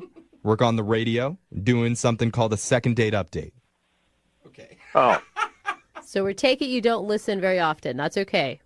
I think I heard of it. I don't know. No, you don't have to humor us. It's okay. Not everyone has. That was awesome, Sam. right. This is actually probably pretty good news for you, I would think. A girl named Cassidy told us about you. She said that you guys went on a date and she had a great time. So you're calling me why? I mean, what's going on? I don't understand. Well, we're calling you because part of the second date update is that we reach out to you and try and figure out the reason why you're not calling someone back after you go on a date with them. And Cassidy had a great time with you. And for some reason, you haven't asked her out again. So I'm assuming she talked to you guys about this. Yeah. Yep. She told us all about how sexy your dad bod is and Oh, my God. about the little thing that you did with the tiramisu and the candles. So, but seriously, Oh, yeah. applause. Good move with a half birthday. Yeah. Thanks.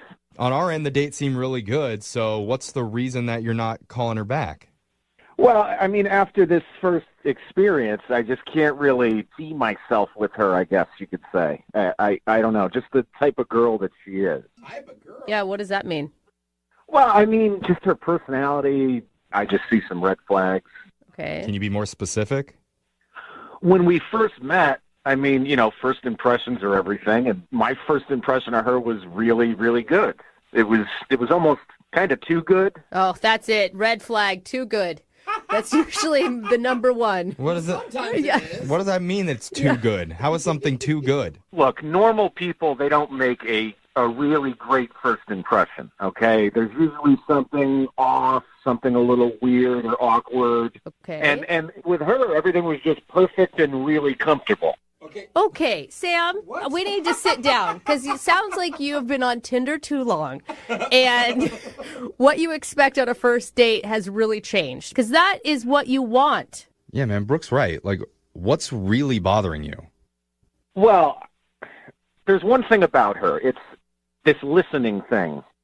What listening thing? She's a really good listener. I thought he was going to No, I don't know. What do you mean? I feel like you're not even hearing yourself right now, Sam. Hold on, hear him out. When somebody's a really good listener, it just puts a lot of pressure on me to kind of talk well and to be interesting.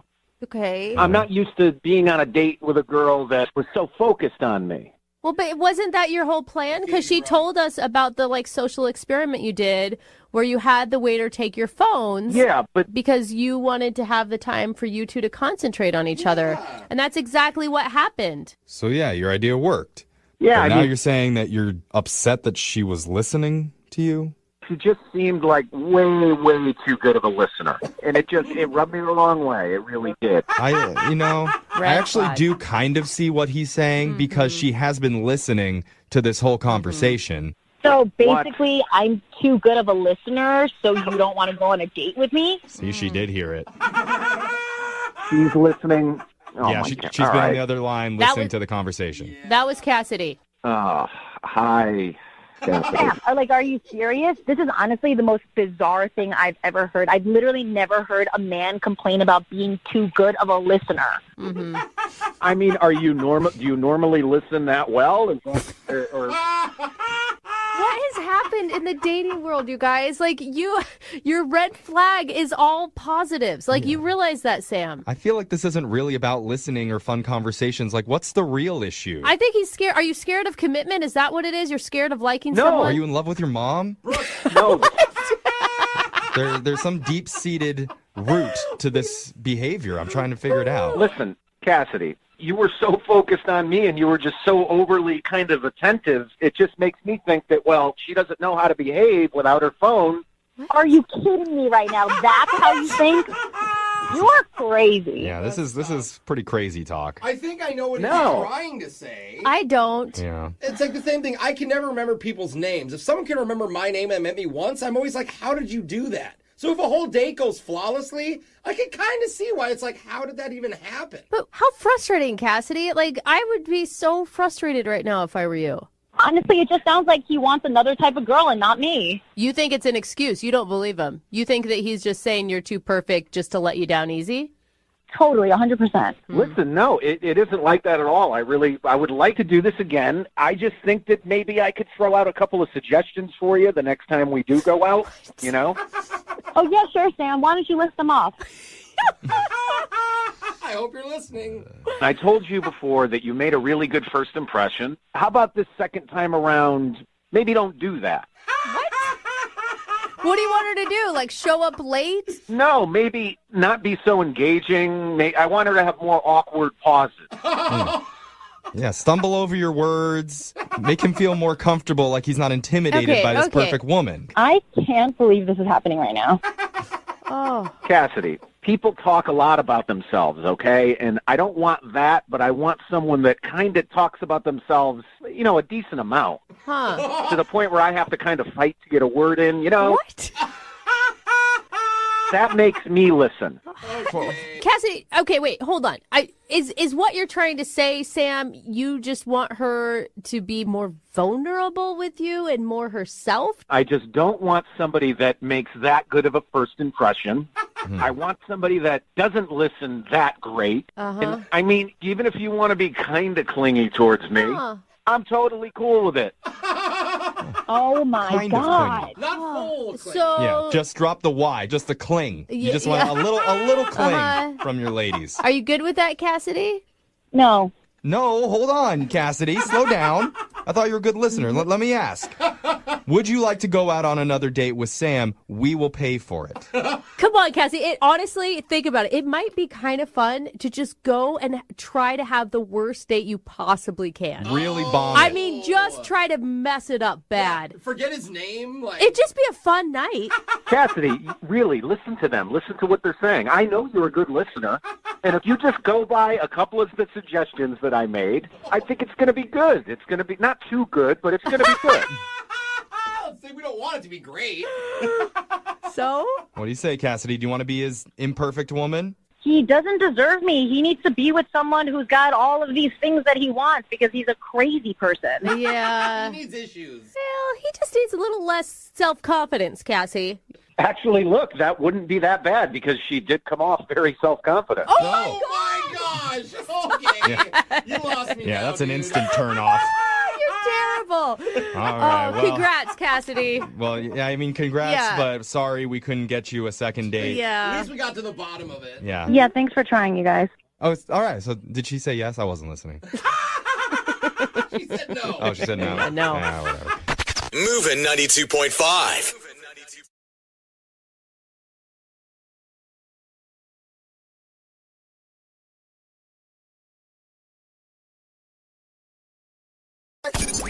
92.5. Brooke and Jubal's second date update. You ever schedule a date with somebody and then show up and that person isn't there, so you just go out with someone else? No. Yeah, me neither. Never happened to me. But apparently it happened to Sean, who's on the phone for a second date update right now.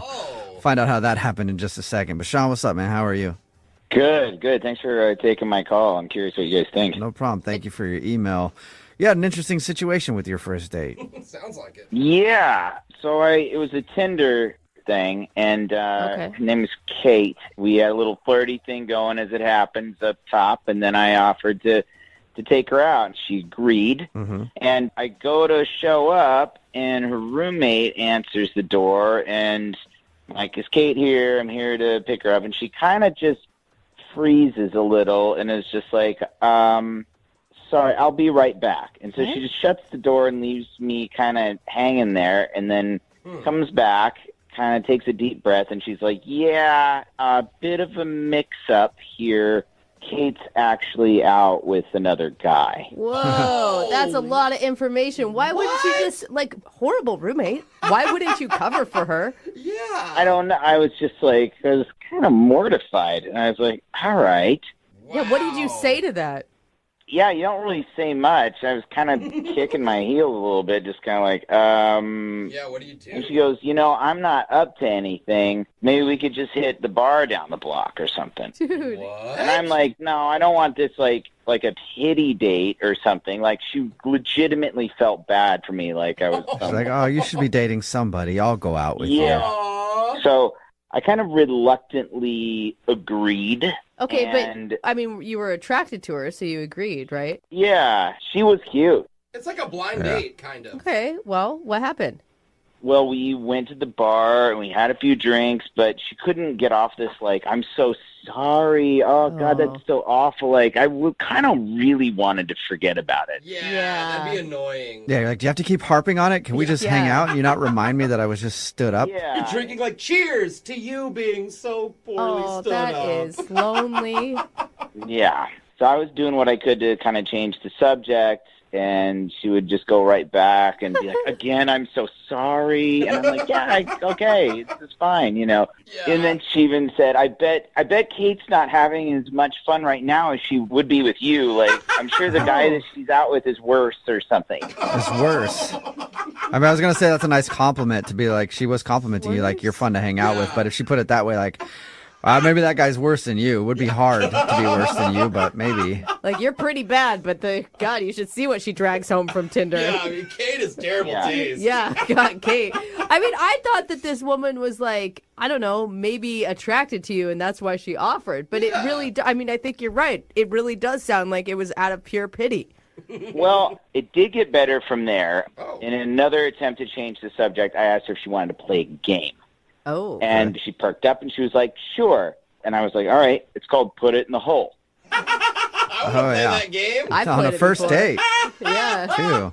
And it's not a very complicated game. You just take whatever bar food is near you and you throw it in each other's mouths and you get a little further and further away. Oh. Okay. And the people sitting around you hate you because they keep getting hit by pretzels in the head, but that's cool. Hate is an understatement. We cleared the bar out. All right. So it's just you and her playing Put It in the Hole in the bar. Jesus, sounds so bad. And just like screaming if you get it in the hole, like, yeah! Like you won the Super Bowl.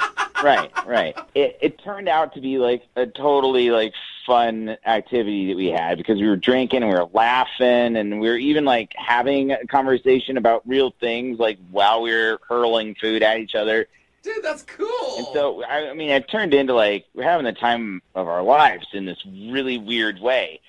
So I got it in my head to make a move on her. Uh-oh. Okay. The way you worded that sounds like it didn't go over well. Well, I don't know. So she caught one, right? And I was like, I don't think that went in. Let me look. And so I approached her, and then when she let me look in, I kissed her. Oh. So you kissed her like gaping open mouth? When she wasn't expecting it? Kissed her hole? Yeah. Yeah, her mouth hole. Yeah. All right. Did she like that?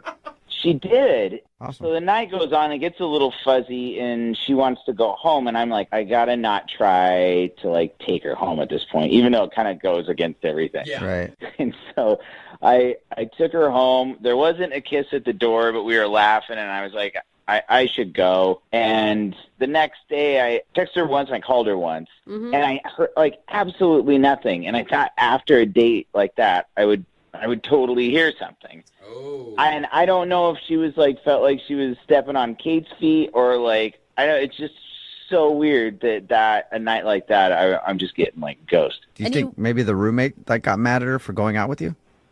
Well, that is the theory that I just said. So good job. Okay.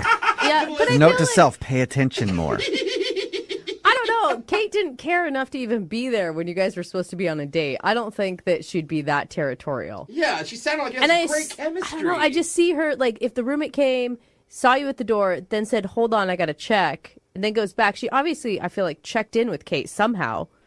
Yeah, I think so, but I don't know for sure. All right. Well, play a song and then come back and call her and get your second date update, okay? Awesome. All right, hang on. Moving 92.5. Brooke and Jubal in the mornings. Second date update. Right in the middle of a second date update, and if you're just joining us, Sean is on the phone, and he was supposed to go out with a girl named Kate, but that never happened. He showed up to Kate's apartment, and she was actually out on another date with a different dude. So he ended up hanging out with her roommate. Sean, what's her name, by the way? We never got the roommate's name.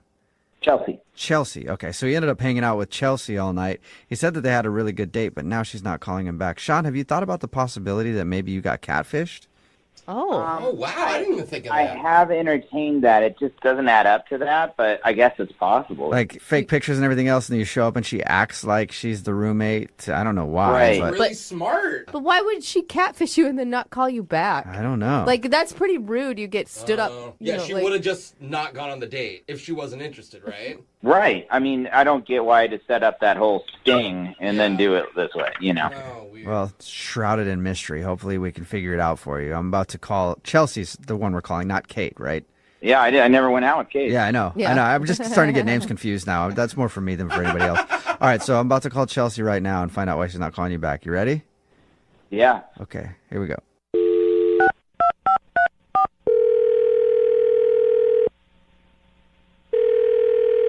Hello, Hi, is this Chelsea? this is she. Hi, Chelsea. How are you? This is Jubal from Brooke and Jubal in the morning. Oh, is this about my dry cleaning? Because I'm picking it up today, I promise. Oh, my God. Chelsea. No, it's not about your dry cleaning. But suddenly I understand who you are because I'm the same person. I will let them know, though, you're picking it up. Yeah, you're not going to, though. Let's be honest. Okay, I'm sorry. I don't. Who's this? This is Jubal from Brooke and Jubal in the morning. It's a radio show. Okay. And we don't do dry cleaning, but we might start.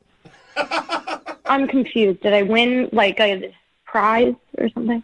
No, we actually do a segment on our show called the Second Date Update. That's where if you go out on a date with somebody and then don't call them back after, they can email us to get you on the phone and try to find out what happened. So we got an email about you from a dude named Sean.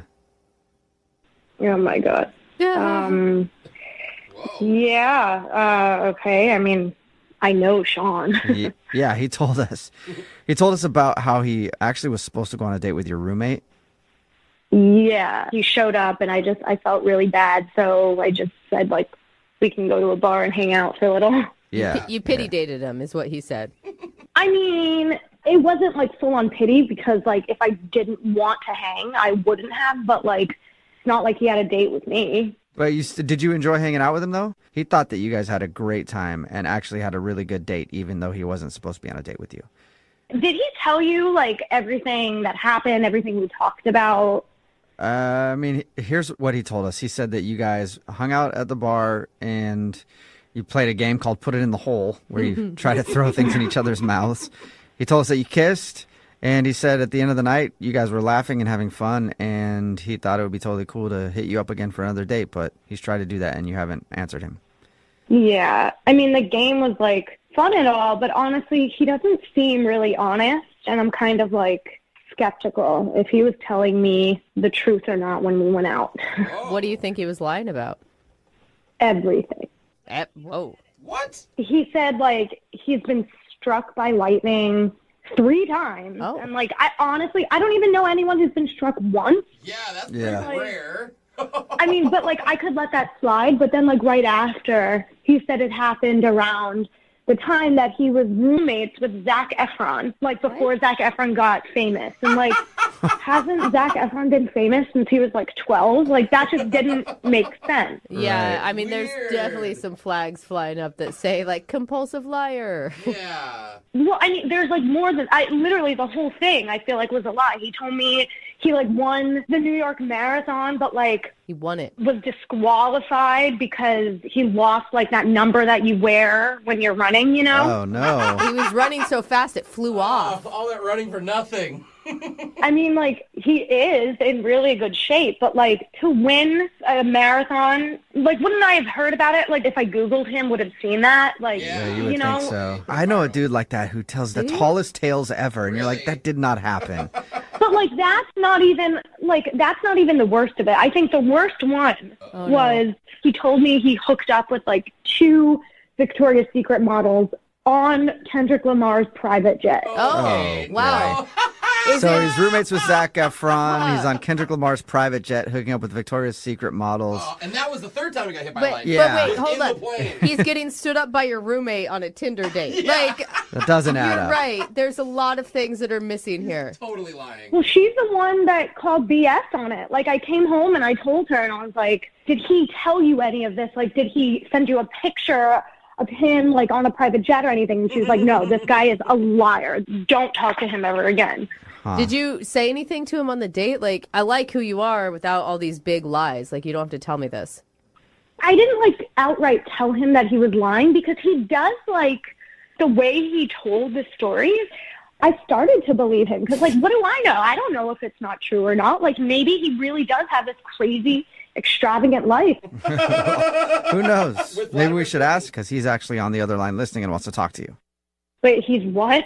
He's on the other line and wants to talk to you. Unless Kendrick Lamar tried to call through, they might have taken his call. I don't know. Sean, are you still there? Yeah, I'm still here. Oh, my God. I'm a little bummed out that you're kind of, like, questioning my integrity. I mean, bad. it's all of the things, like, you're not that old. How could you have experienced all of this stuff? Well, I don't know, but I have. I mean, getting hit by lightning 3 times in a row isn't exactly a bragging thing. And I have medical records that says I've been lit up. Been lit up. I mean, don't they say, like, once you get hit once, you have a greater chance of getting hit again? Isn't that what Well, the you step? don't have to convince me that's true. Aren't you, like, supposed to have marks on your body when you're hit by lightning? Like, I must have passed through me in a way that just jolted all my organs for a second. I'm having a hard time because you are believable, and you did stay on the phone through all this. Like, if you were a big fat liar, I would think you would have hung up on us by now. Like the Zac Efron thing, he was shooting in the area. I'm very good friends with his friend. He stayed at my place for a week. That does count as a roommate. Okay, now so I'm starting to Zac believe Efron slept on your couch for a week or something like that. Yeah. And as far as the Victoria's Secret model thing, that really did happen. And I was on Kendrick Lamar's plane. Kendrick Lamar was not there, but I had to sign an NDA. What? Which means I shouldn't be even talking about it at all. On the radio, it's probably a huge no-no. But, like, I have pictures, I can't even show them. But it happened. Why do you have pictures of you hooking up? Everyone has their phones out and stuff. So people were filming you hook up with the Victoria's Secret models in Kendrick Lamar's plane? Yeah, I didn't. It's just like, to be clear, like, I didn't sleep with them. I just was hooking up with them and drinking champagne on the plane. And hey, to be fair, Chelsea, if I was hooking up with Victoria's Secret models, I would also have pictures of it. Like, that is a moment that you only get once in life. all right, what about you riding across the country on horseback? Did that really happen? Okay, that story is slightly different. Yeah, I rode across country on horseback, but what I didn't tell you is that I rode back as well. And I thought I was like, oh, I'm going to be bragging if I say I did a round trip. I think one time riding across the country on horseback raises enough questions. Yeah, you don't need to add that you rode back. You can see how these stories sound pretty made up, though, right? Look, you don't have to believe me on this, but they happened. I was there. I lived it. You're pretty convincing. And I actually believe the horseback thing. The one I have a problem with, Sean, is the marathon. You won the New York City Marathon. I won in my division. How fast did you run it? Look, you don't have to grill me like I'm some sort of liar. I know the truth. I was there. You weren't there. So get off my job, okay? What about you escaping the Mexican cartel? Did that really happen? Wow. You escaped the Mexican cartel. Okay, El Chapo. Oh, my God. All right. So, first of all, what I was doing down there, and I was a dumb kid, and I was trying to buy weed, and I got in the wrong place at the wrong time, and they took me for ransom. They take people for ransom. They call their families, and they're like, give me money, and we'll let them go. Trying to buy weed, and then I round up like in the middle of a huge coke deal between the cartels. It happens. It's rampant down there. I have heard. And so I will tell you how I got out of there. It wasn't very fancy, but we basically became friends, all of us, and joked around and smoked and drank while they waited for their money. And they trusted me enough to go take a leak out on the back deck, and then I just hoofed it and ran. Wow. So you're either the most interesting man on the planet, or you're the biggest liar we've ever met. I am known for being the unluckiest and luckiest guy on the planet at the same time. All right. Well, Who knows you like that, though? Chelsea, would you like to get to know Sean? All of my friends. Would you like for Sean to prove it to you? Would you go on a second date with Sean? We'll pay for it. Then you guys can sit down and he can bring the medical records of his lightning strike. I just don't know, because, like, I don't know if he's telling the truth or not. Like, he's got answers to every question. Like, I have answers to every question because they happened. It's real easy for me.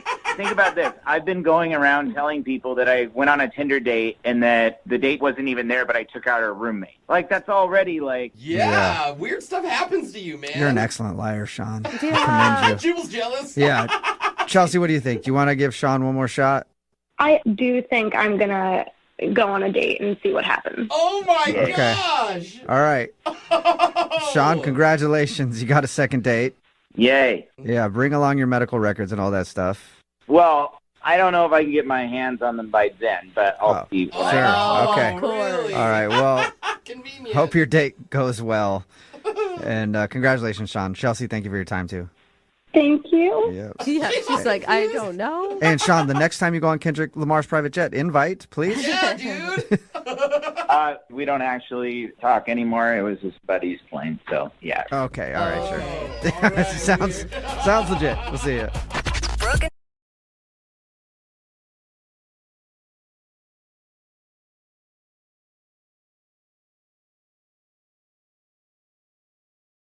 Moving 92.5. Brooke and Jubal's second date update. It can be awkward when you're out on a first date and then you run into somebody that you know and you have to sit there and have a conversation and like introduce them to your date. Like, I can't tell you how many times it's happened to me. Like, hey, this is the repo guy. He's trying to take my car again.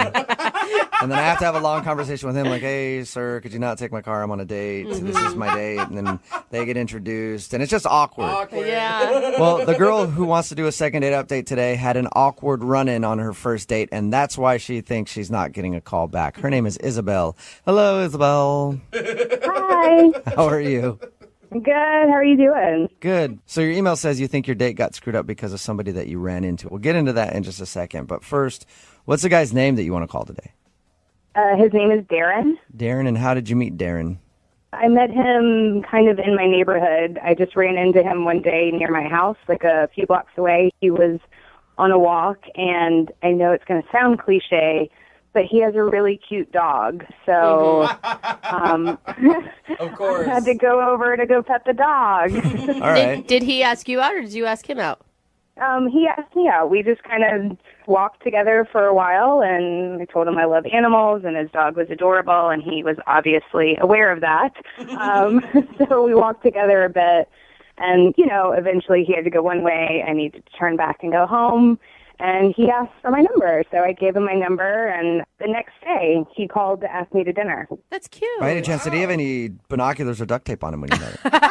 No creepy duffel bag or anything. He was very normal, very charming. I was just trying to see if he set up your chance meeting while he was outside walking his dog. So where'd you guys go on your date? We went to a seafood restaurant, but nothing really fancy. I actually liked his idea of a date. It's one of the places where, they're putting the bib around your neck. Oh, yeah. You're getting your hands dirty. And I thought that was really cute. So I was excited. And you guys seem to hit everything off okay? Yeah, and he's really funny. So I spent probably the first half hour laughing, and he was great. I thought it was going really, really well. And then my old boss shows up at the table. Wait, at your table, did you just say? Yeah, it got a little awkward. Did you like your old boss? Or was this somebody that you wouldn't want to talk to normally? This is someone I would not want to talk to normally, and I'll tell you why. He only goes by his nickname, which is Silky. Oh, that's nasty, Silky? dude. Anyone who refers to themselves as Silky. That sounds like a fun guy to hang out with to me. Well, exactly. And so Silky walks up, and he's just a big, loud, obnoxious guy.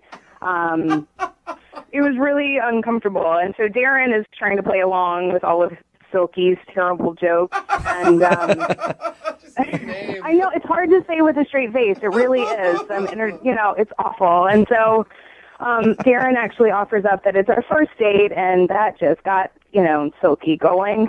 Oh yeah.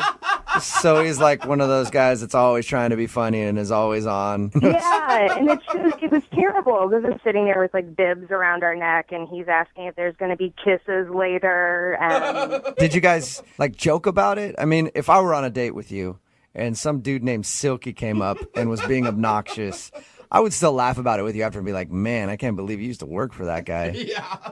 Honestly, I was a little flabbergasted that he was there. But, we tried to make light of it.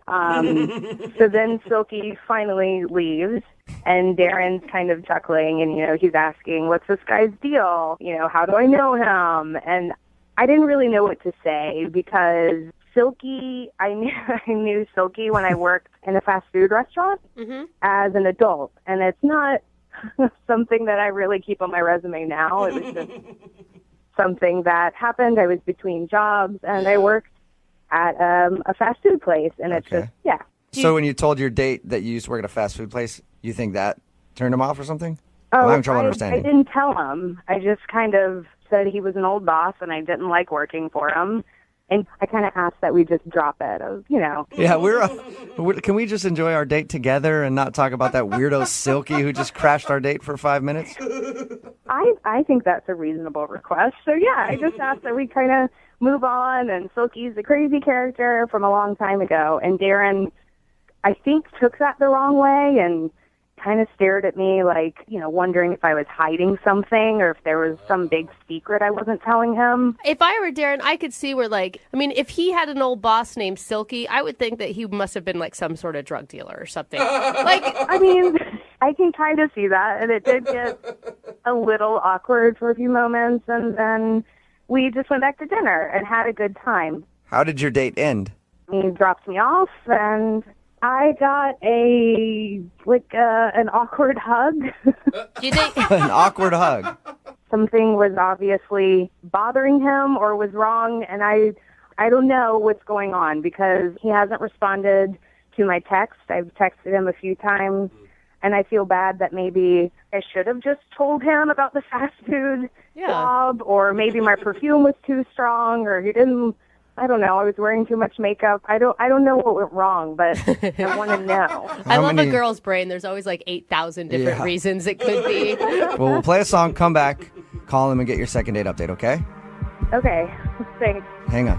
Moving 92.5. Brooke and Jubal in the mornings. Second date update. Having your first date interrupted by a coworker can be annoying.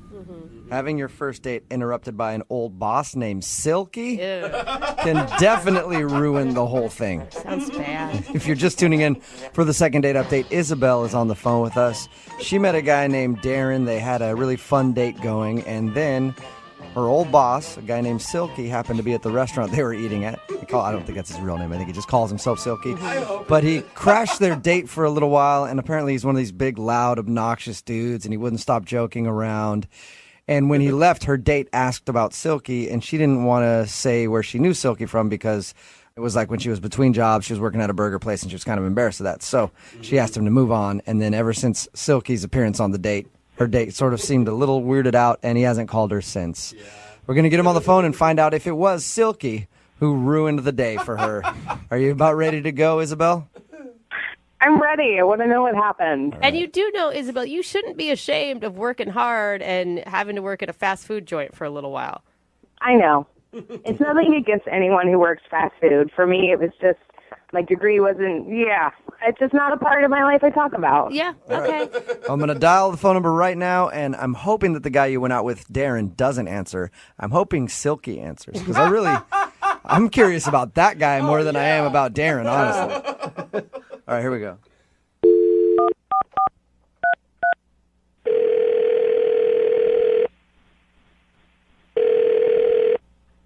Hello? Hi, can I speak to Darren, please? Is this Darren? Hey, Darren, how are you? This is Jubal from Brooke and Jubal in the morning. Okay, I'm sorry, I don't know you. I know you. I know you, Darren. Well, that's not creepy. Sort of. Whoa, who is that? Sorry, this is Jubal from Brooke and Jubal in the morning. It's a morning radio show. One of our listeners actually emailed us to see if we could get you on the phone. Why? Well, because you recently went out on a date with this person, and now you're not calling her back. So she asked if we could get you on the phone and find out what went wrong on your date and why you don't want to go out with her again. Her name is Isabel. Oh, this can't be good. It could be good. I don't know. You tell me. Isabel wants to know why you're not calling her back. She says she's tried to text you a few times since you guys went out and has heard nothing from you. You know, it's just not something I really want to pursue or get into. Or She told us about the date. Can I just at least kind of tell you what she was saying? She told you about our date? Yeah. She told us all about how you guys went out to the seafood place, like a crab shack type place. Okay. And she... Oh, my God, that's weird. She said she really enjoyed it, by the way. The food? Yeah. The food, the company. She said she liked you a lot. I'll tell you why she thinks she's not getting a call back, and maybe you can just tell me if I'm wrong or right, okay? Uh-huh. She says that during your date, you were interrupted for a little while by her ex-boss, a guy that calls himself Silky, and he sounds like quite the character. Oh, so she told you about Silky, huh? She did. She told us about good old Silky. She said it was a really weird experience because he came up and he was obnoxious. Yeah, he's a weird dude. I mean, he's very animated and all over the place. And he said a couple of things that made me kind of wonder how well they know each other and stuff, and I just... What do you mean you think it went deeper than a work relationship? He was saying some weird stuff. He, for one thing, he kept calling me player. He was like, you're lucky you out with her, player. And, he's always my best one, player. My best one? Like, best one? What are you... I'm thinking, what is he talking about, Mm-hmm. He just wouldn't shut up, and he's like, you think she looked good now? You should have seen her in her prime. What? And What an a-hole, dude. He sounds so creepy. I'm like looking at him thinking, I'm just trying to play along, right? I'm like Right. trying to be nice. Yeah, you're just like pity laughing him, like, oh man, Silky, I just met you, and you're like, you're just crazy. I'm just hoping he goes away soon, And I let him know. I was like, hey, this is just our first date. And he's like, first date? Oh, you're going to get some? You're going to get it tonight. He said that in front of her? And how did she react? Oh my god. She seemed a bit mortified, but was, trying to keep her composure. And I'm like, inside, I'm freaking like, who the hell are you? And he's like, come on, give me a fist bump. Come on, give me a fist bump. I'm like, you gonna get it tonight, boy. Give me a fist bump. So did you? He wouldn't leave, so I begrudgingly give him a fist pump. I'm like, yeah, man, sure. Oh my God, I would have wanted to beat him up. Weren't you angry that someone was talking bad about her like that? I was more intrigued than upset. I mean, she seemed upset. I was more like, what the hell is going on? Yeah. It's like, get out of here, Silky. So totally. I mean, I was just, and I asked her when he left, and she didn't want to talk about it. She was like, oh, it's just an old boss. I don't want to get into it. And that made me kind of like wonder. I mean, I don't know. I mean, it just seemed to me that, possibly that maybe they knew each other in a sort of way I didn't want to get involved with. Like they had a relationship or something? No, I mean, not like a romantic relationship. I mean, it seemed like maybe she was possibly a prostitute or something. And she was one of his girls. I mean, that's kind of like the vibe I got. You instincts were like... Are you telling me you thought that he used to be her pimp? I don't know that for a fact, but I mean, without a doubt, my instincts and my thoughts were kind of feeling that and thinking that. It was very uncomfortable. So you're saying that you think she's a hooker? I don't know if she is or used to be or what the deal or wasn't, but it seemed sort of like that. Okay, so that's why you're not calling her back then. Yeah, I don't want to get involved with a guy named Silky who, is, going to, come after me. You afraid Silky's going to cut you? Oh, my God. Why didn't you... I don't even want to find out what Silky's going to do. Why not ask her? I mean, I know that's a really awkward thing to ask, but... I did ask her. I asked her who he was, and she didn't want to talk about it, and she was just uncomfortable, which added to the, That is the most ridiculous jump to conclusions I've ever heard in my life. Silky sounds like a pimp. You weren't there. So, you can say that from where you're sitting now, but I'm telling you, I'm pretty good at the character. Well, let's ask her. I think that'd be a good idea. She's actually on the other line listening, so that's possible right now. What? Isabel, or were you or are you a hooker? Oh, come on. No, I'm not a hooker, Darren. Good God. I'm not a hooker. I worked for Silky at a burger joint, and I was embarrassed, so I didn't want to tell you. Silky doesn't seem like he works at a burger joint, okay? Not the way I know he doesn't, but he somehow became a manager, and he hired me. I'm not really sure what to think, even though she just said that. You're still not sure if maybe I'm not a hooker after having dinner, after going on a walk? After hanging out, you're still not sure, Darren, if I'm a prostitute? I'm not saying you are now. Maybe you were before. I don't know. And you know what? I don't want to know. I flipped burgers, and I was embarrassed, and I didn't want to tell you. I was not a lady of the night.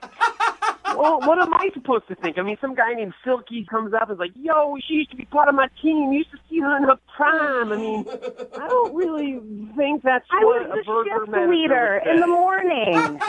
I bet you were a shift leader. Oh, my God, you guys, you need to stop right now. Isabel is obviously not a prostitute. I don't know. I don't know Isabel that well. Wait, so you're saying you're going to jump in and be like, you don't know me, so I'm obviously a prostitute? I called you for help. This is ridiculous. All of you are. I'm more joking with you, Isabel. Okay. I don't know what she does. I just don't want to see Silky again. You realize that you're putting one creepy dude that she used to know in the past personality totally on her. I have not seen Silky in 7 years, and honestly, I hope I never see him again. I mean, I run into him once, and this is a nightmare. It sounds worse than a nightmare. I just listen. I trust my instincts. It kind of seemed that way. I'm sorry if I got the wrong impression. It's hard not to think what I thought was Silky. So you realize now that she just worked at a burger joint. That's what I heard. Oh, my God. Darren, seriously, I work at an architecture firm. That guy was my manager at a burger joint. Yeah, not a lot of prostitutes go on to being architects. I was in between jobs. Whose side are you on? I'm on your side. I'm telling Darren that not a lot of prostitutes go on to work in architecture firms. I have a lot of experience. I know this kind of stuff. Darren, would you like to go on a second date with Isabel? We will pay for it. That sounds bad now. Doesn't Yeah, it? it Sounds does. like, how about this? Isabel will pay for this one with her own money that she earned in a very honest job.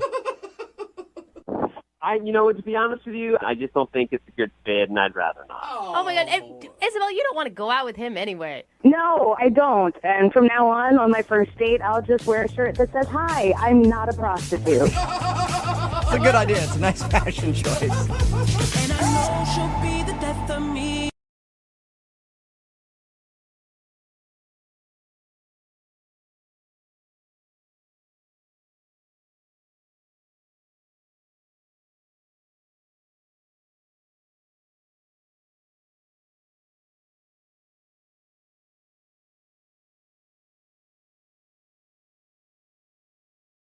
Need LASIK? Trust the experienced team at the LASIK Center at Evergreen Eye Center. No glasses, no contacts, no limits. What will you do? LASIK at evergreen.com. Moving 92.5. Brooke and Jubal's second date update. How does that Marilyn Monroe quote go that every single Instagram model posts on their account at least 3 times a month? Because if you can't handle me at my worst, you don't deserve me at my best. Yeah, like you didn't know it. That's AKA, cute, Jubal. I'm crazy. But anyway, Russell, who's on the phone for a second date update today, definitely met the girl that he wants to call at his worst. I think actually they were probably both at their worst. Really? I read your email, Russell, and the one thing that I thought was hilarious is how you guys met. Yeah, that was a good story. I've never met anybody like that before. I can't wait to hear it. What happened? We both actually met at a Slurpee machine in a 7-Eleven. Oh, already the romance. Yeah, it was great. Not what I expected for the day, but we were both super hungover. We both had crazy nights the night before, and we were just like, I need a Slurpee. I think that's the only time I really have Slurpees anymore. I feel like I should try those as hangover cures from now on. You can actually drink with them, too, just so you know. Put vodka Okay, in them. let's Anyway. slow it down. So what happened at the Slurpee machine? Like you bumped into each other and it was like one of those rom-coms? So we were both craving these Slurpees, and the Slurpee machine was broken. So, yeah. Oh, man. So we talked to the guy working there, and he said, I'll be right back. I just need the right parts to fix this. I don't know how a Slurpee machine works. Yeah. So we were waiting there for a little while, and we just started talking. We started up a conversation, and we both just talked about our crazy nights, and she seemed pretty cool. I mean, she was cute. So we just decided to hang out. She was cute with last night's makeup still on. Yeah, well, some guys were into that. Yeah. And you probably had last night's makeup still on, too, so it didn't really matter. Exactly. We were both at our worst. All right, so what did you guys do when you went out? Like on your actual, or was this the actual date? No, well, I guess this was the first date if you count Slurpees. But we decided to go on a bike ride around the city. Oh, not the same day you're hungover, did you? No. We both had to sober up for that. Yeah. Terrible. That's an awesome date. Yeah, right. You get exercise, you get to see the town. Totally. There's something to talk about. Your blood's pumping. Everything Yeah. is looking good. How did it go? Well, the date went really well. We talked a lot. There was one point, this was actually something funny that happened. There was a mailman, and he got out of his truck, and he didn't see us coming. Oh, no. So she missed him. She went right by him. I was aimed straight for him, and I had to brake just immediately. My back tire went up, and he just was so scared, he laid down on the ground, and he was just frozen. He just laid down. He was like accepting his fate. He just saw his life flash before his eyes. Oh, What happened? Did you That's funny. crash? Did you run into him? No, just missed him by a hair. Oh. That's awkward. It's almost like you'd rather hit him if he's laid down expecting you to hit him, and then you stop short. It's kind of, well, if you stop short, it's weird. It's like, okay, who moves first now? I felt bad for the guy. yeah. But anyway, we're talking about it, and she was like, "Oh, you're such a nice guy. You know, you didn't hit that guy. You were paying attention, and you know." So I was like, "Oh, great." You know, she looks at me as this really nice guy because I didn't hit this mailman with my bike. Also, Yeah, oh, great, does. that's where her standards are. You Yeah. just have to not run over a mailman, and you're a hero in her book. That's what I'm thinking. Like, it takes so little to be a nice person these days. Yeah, so I had it made. I was in. At least I thought, you know. And so we went out to lunch after that, and we talked. We had a great time. So why isn't she calling you back if it was so wonderful? That's the part that I don't know. I have no idea. I texted her a couple days later, and I said, "Hey, I had a great time. Would you like to get together again?" And she said, "Please don't ever contact me again." Whoa, that's Oh, so extreme, man. She's not only not calling you back, she's aggressively saying, don't talk to me. Exactly. So So I wait. have no idea why. So now we're going to call her. Yeah. Okay, great. Yeah. Yeah. I mean, Do you have any idea why she would be so, like, Adamant? yeah. I have no idea. The date went really well, I thought. yeah. And I even texted her, like, why? Like, what's wrong? And should she respond? Not after that, no. No, nothing. Wow. Are you like some known felon and she did a Google search and found out all your horrible past? Not that I know of. Well, maybe we'll find out that you do have a criminal record and you didn't even know it. We could. All right. We're going to play a song, come back, and then call her and get your second date update, okay? Great. I really appreciate it. Yeah, man. Hang on. Moving 92.5. Brooke and Jubal in the mornings. Second date update. Will today's second date update end with Russell getting another chance at love? Or being solo? Or with all of us getting a restraining order? I'm going to go with number 3 because the girl we're about to call sent Russell a text saying, please don't contact me. So, Russell, I am excited for the no contact order and restraining order. I've had a goal in my life to at least get one of those, and we might get both here. Yeah, let's dream big. All right.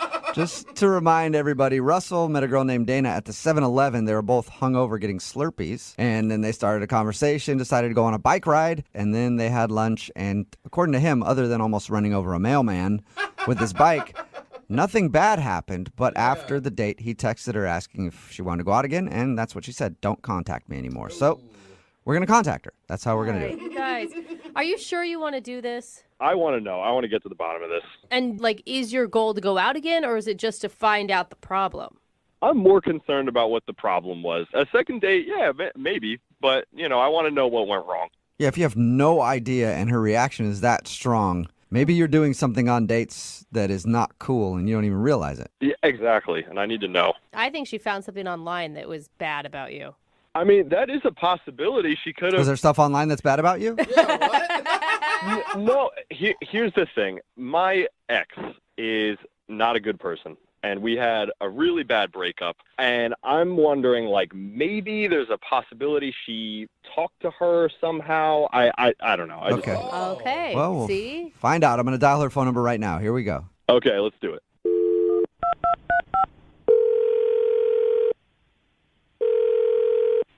Hello? Hi, may I speak to Dana, please? Yes. Is this Dana? Dana? Hello? Hi, yeah. Yeah, hey, Dana. How are you? This is Jubal from the radio show Brooke and Jubal in the Morning. Are you okay? Dana? Dana, are Dana. you okay? Do we need to call Hello? somebody? I'm here. Who are you?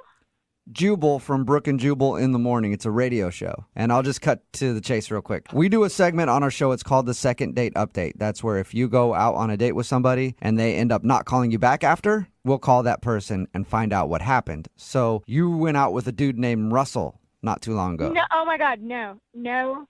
I don't want anything to do with him. Okay. Well, we my know. God, wait, no, hold Dana. on, We know. Dana. We know that you don't want anything to do with him because you sent him a text message telling him that. But Russell's really confused at what he did. That's the problem. I just don't want anything to do with him. That Okay. was a serious reaction, though. Are you, like, scared of him? I don't know why, like, he doesn't take no for an answer. I just, like, I don't want... I don't agree with, Dana, here's the thing. He will take no for an answer if you can give us a reason. He's just confused because, according to him, your date was awesome and there was nothing wrong. And then right after, you seemed like you were pissed at him. So he just wants to know what's up. Well, look, yes, the date was good, but like the really good ones always turn out, like rotten in the end. So Did you find? Okay, this is my guess. You found something online about this guy. He swears that he's not a convicted felon or something. no, I didn't have to go online. He flat out told me. He He told you that he's a convicted felon? No, it's like way worse than that. Worse than a he's- convicted, than a felony? He's not a convicted felon. He's currently a felon, just not. He's running amok. Yeah, he's at large. Okay, we're joking, but what could be worse than that? I'm surprised that you don't already know since you say you already talked to him. So We did, but he sounded pretty normal, and his description of your date sounded pretty normal, but I mean, if anything, you don't obviously owe this guy anything, but no. If you told us we could get the word out to other people who may go out with him. That actually would be helpful. Yeah. Okay, so what is it about Russell that makes him so evil? Look, he told me just, casually that he works with nuclear weapons and he takes them all around the country and I don't know if he manufactures them and he works with nuclear weapons somehow. And, I'm 100% against mass destruction and I just can't. I'm sorry. I don't know a lot about the nuclear weapon game, but I don't think you could just travel around the country and sell them. I haven't met a traveling nuclear bomb salesman yet. Not a vacuum. Well, he'll tell you. If you keep talking to him, he'll just tell you. Okay, wait, hold on, though. I mean, that's great that you're anti-war, pro-peace, but why wouldn't you just tell him that? It's a first date. He flat out tells me I don't agree with it. Like, why can't I just leave? Like, get the hell out of there. Okay, so Well, I mean, that's you what can, you did. but- And are you sure he's, selling nuclear weapon? He feel like... told me. He said those words himself. That he sells nuclear weapons. I don't know exactly, if he sells them, if he makes them, if he promotes them. I don't know. But he said nuclear weapons, and I'm out. I know a good way to find out, Dana, because Russell is actually on the other line listening to this conversation right now and wants to talk to you. Excuse me? Dana, this is Russell. No, oh my God. What are you talking about? Nuclear Nobody weapons? told me that he was on the other line. I know. told you I didn't want anything to do with I him. have a bad memory. I have such a bad memory. Dana, what are you talking about? Nuclear weapons? Russell, you said that you work with nuclear weapons. I heard the words come out of your mouth. Wait, back up for a second. I don't know what you're talking about, nuclear weapons. Where'd you get this idea? From you. You said it. I work for a marketing company. What are you talking about? What? You work for a marketing company? And you guys sell nukes? What? That's an intense marketing plan. Either you guys had a really big miscommunication or you're doing something on the side that you're not coming clean about right now, Russell. I work for it's basically a PR company. We go around and we shop to companies and, to expand their markets, whatever they do. That's a complete and total lie. You were changing your story. You're making it sound because we're talking to these people, but I heard you. The words came out of your mouth. You work for this company. It's like nuclear ideas. You take them places. I don't know all the small, little, tiny details about it. All I need to know is that you work with nuclear things, okay, and that is not okay with me. What? This is a huge misunderstanding. The name of my company is called Nuclear Ideas. Like 3 words? Wait, did you say It's 3 nuclear, like as in brand new and not vague? Yes, exactly. Oh, my God. New space clear. Dana, are you still there? Yeah. Did you hear that? Yes, I heard him again. He said nuclear. Wait, do you not believe him? It's nuclear ideas. Yes, nuclear ideas. No. Like you buy a brand new car and the water's so clear. Yes. Dana, it's not nuclear as in bombs.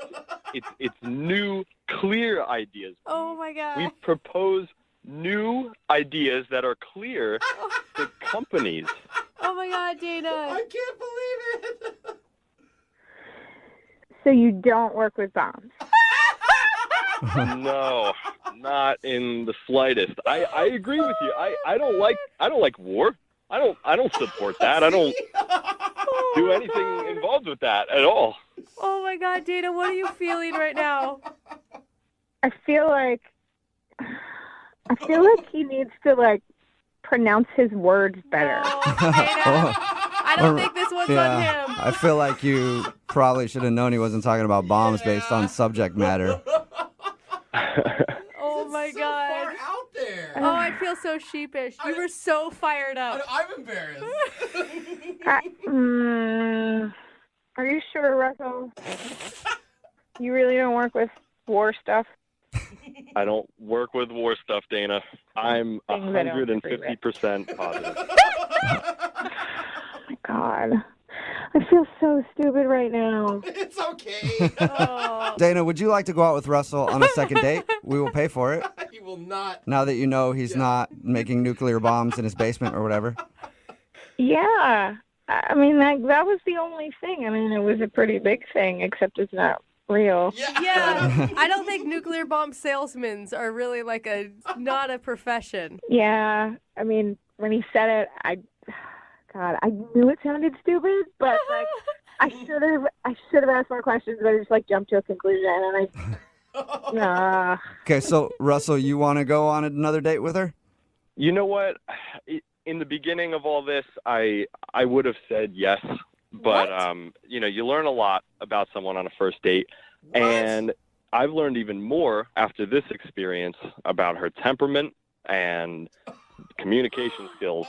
So I don't think it's a good idea. So we got you a second date, and now you're turning it down. After this, yeah. Now that's the bomb that I didn't expect. What are you doing? After all that. It was just the overreaction was fierce. Oh. But wait a minute. It was clearly a mistake. Listen, we can be friends. Ooh, friends. But I just don't think it's a good idea for me to be matched up with you on a romantic level. I just don't see it. Wow. Okay. Yeah.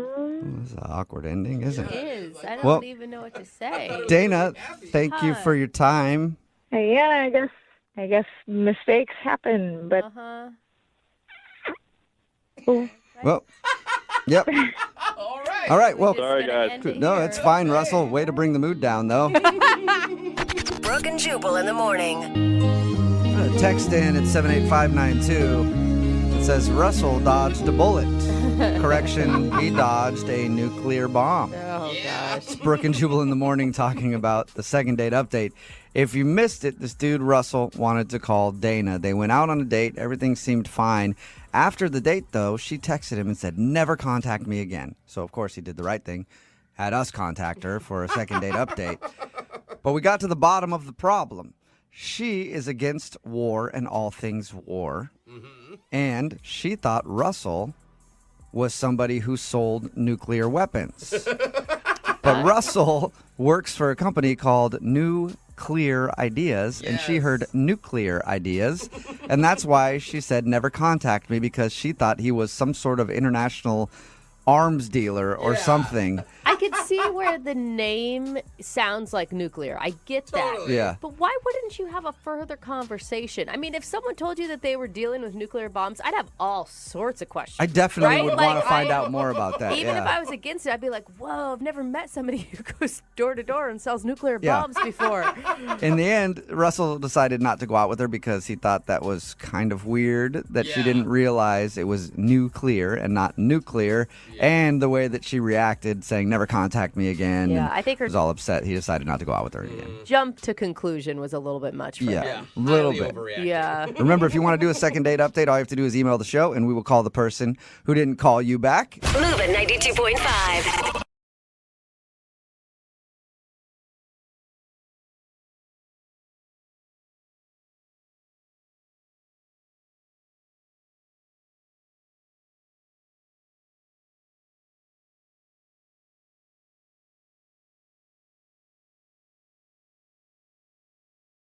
We've never done this before. A guy named Nick reached out to us for a second date. Okay. The strange part is, he says he's never even went out on a date with this girl to begin with.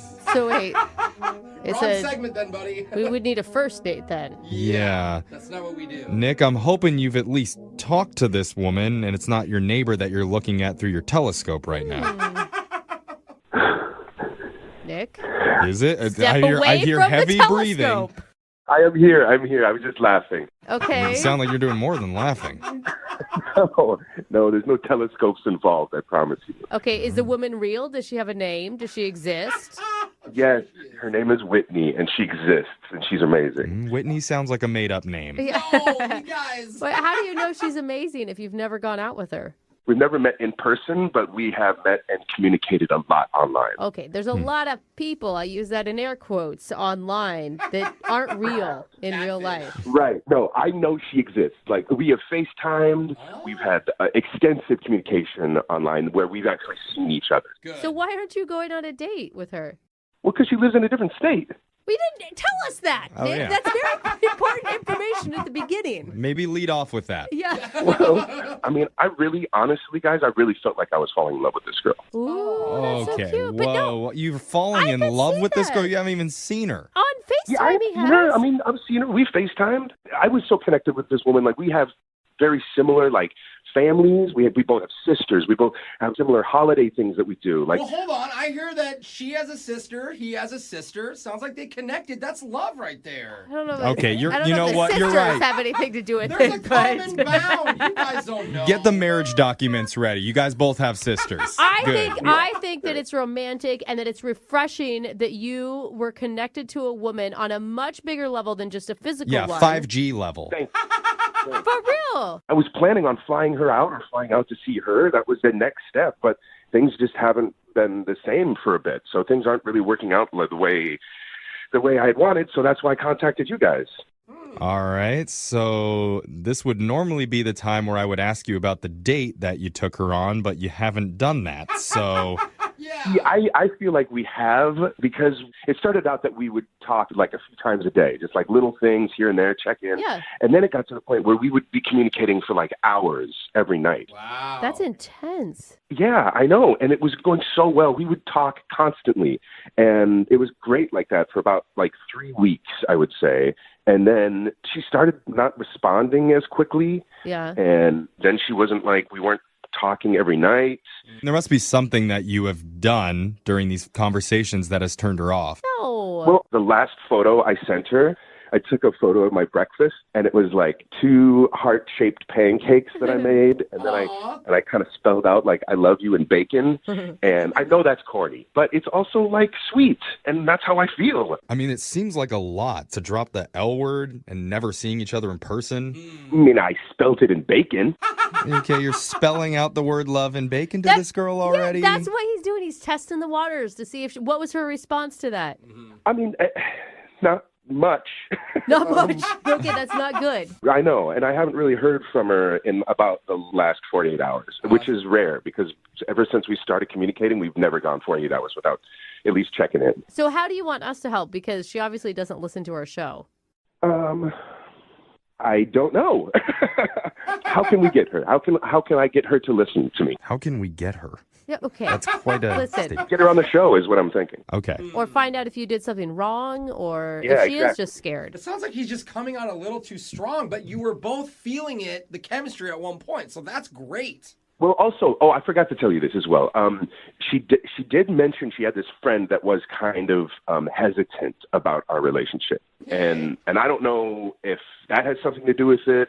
Like her friend is like jealous or just doesn't trust me because of the whole online thing, or maybe she's found met somebody else. I don't know. My mind is just kind of racing about the whole thing, and I was hoping you could help me in somehow. All right. Well, just calm down about it a little bit. Maybe pop a Valium because you're getting a little bit excited talking about her. I am amped up because, I care a lot about this girl, and if there's any chance that you can help me out, communicate with her, I would just really appreciate it because, I just don't know what else to do, honestly. All right. I guess we'll do it. Yeah. I guess we'll do it. That's the whole point All right. of this, Thanks, Jeffrey. Jeff. Why do you hate love so much all of a sudden? What is your problem? This is What, just different. This guy's never even been on a date with her. But you know what? This is a It's 21st not- century, Jeffrey, okay? It's a different way that people fall in love. Just the Catch fact- up, man. The fact that they call each other every day in this day and age, that's crazy. That's more than most people. It is He's crazy. probably It getting more scares me. action than you are just via an internet screen, okay? All right. Well, you know what? Maybe we're going to prove me wrong. We're going to Yes. play a song. We'll come back and we'll give Whitney a call and see if we can get you a second date. Okay, Nick? Yes. Thank you, guys. Well, just hold on. We haven't gotten you the date yet. We're just making a call. Okay, good. Thanks. Okay. That's the energy I want. Okay. We'll be back after this. How do you know when you're really in love? Oh, Is it when you memorize that person's favorite coffee order? for sure. Ooh, that's pretty good. sign. Is it when you include them in your Facebook profile picture? Oh, hey, boo. Yo, that's official. Is it when you can confidently leave the door open while taking a number 2 in their apartment? So gross. No, that is love, I though. mean, that's just a long time in marriage. Yeah. I don't know if that's love. It's something. I don't know. I think the real sign of true love is when you can spell out that person's name in breakfast sausage Oh, man. It's always about the meats. and then send a photo of that in a text message. Because that's what our listener Nick did for a girl named Whitney, even though they've never gone out on a real date or seen each other in person. They live in different states, but they've been chatting on the phone and over Skype for hours on end. But lately, she's become tough to reach. Yeah. Now, Nick, I'll admit, I was skeptical when we were talking before, but during the song break, I thought about it, chugged a ton of NyQuil, and I definitely feel different. That's it? Yeah, I love that. Thank you for the support. you're welcome. That's Yeah. not support. That's You guys, I believe you, Nick. I think that love can totally happen that way. Mm-hmm. Do you regret sending that picture? Because it does seem like that was the moment things shifted. Yeah, I think I would have, had I to do it again, it would have been a little different. But I mean, it's just bacon. It's not like you're actually dropping the L bomb. No, I think bacon is the highest form of romance, right above diamond rings. So you can't go anywhere but down from here. I agree. All right. oh man. Well, let's get your bacon lover on the phone, and we'll see if you can get you a second date, okay? All right, I'm nervous. All right. I'm going to dial the phone number right now. Here we go.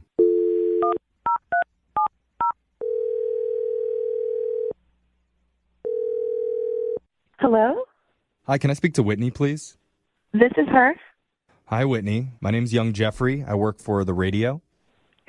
What is this about? This is about you. Well, obviously. Oh my god. Okay.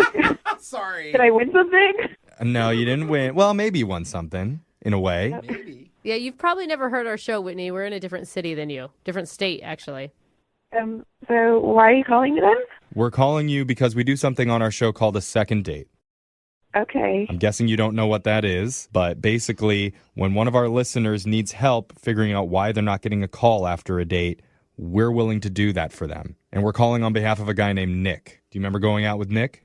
But they never really went out. Oh, so right. that doesn't That's really right. count. Yeah. This is so different than what we normally do. I've totally screwed this up. So you've been chatting recently with someone named Nick.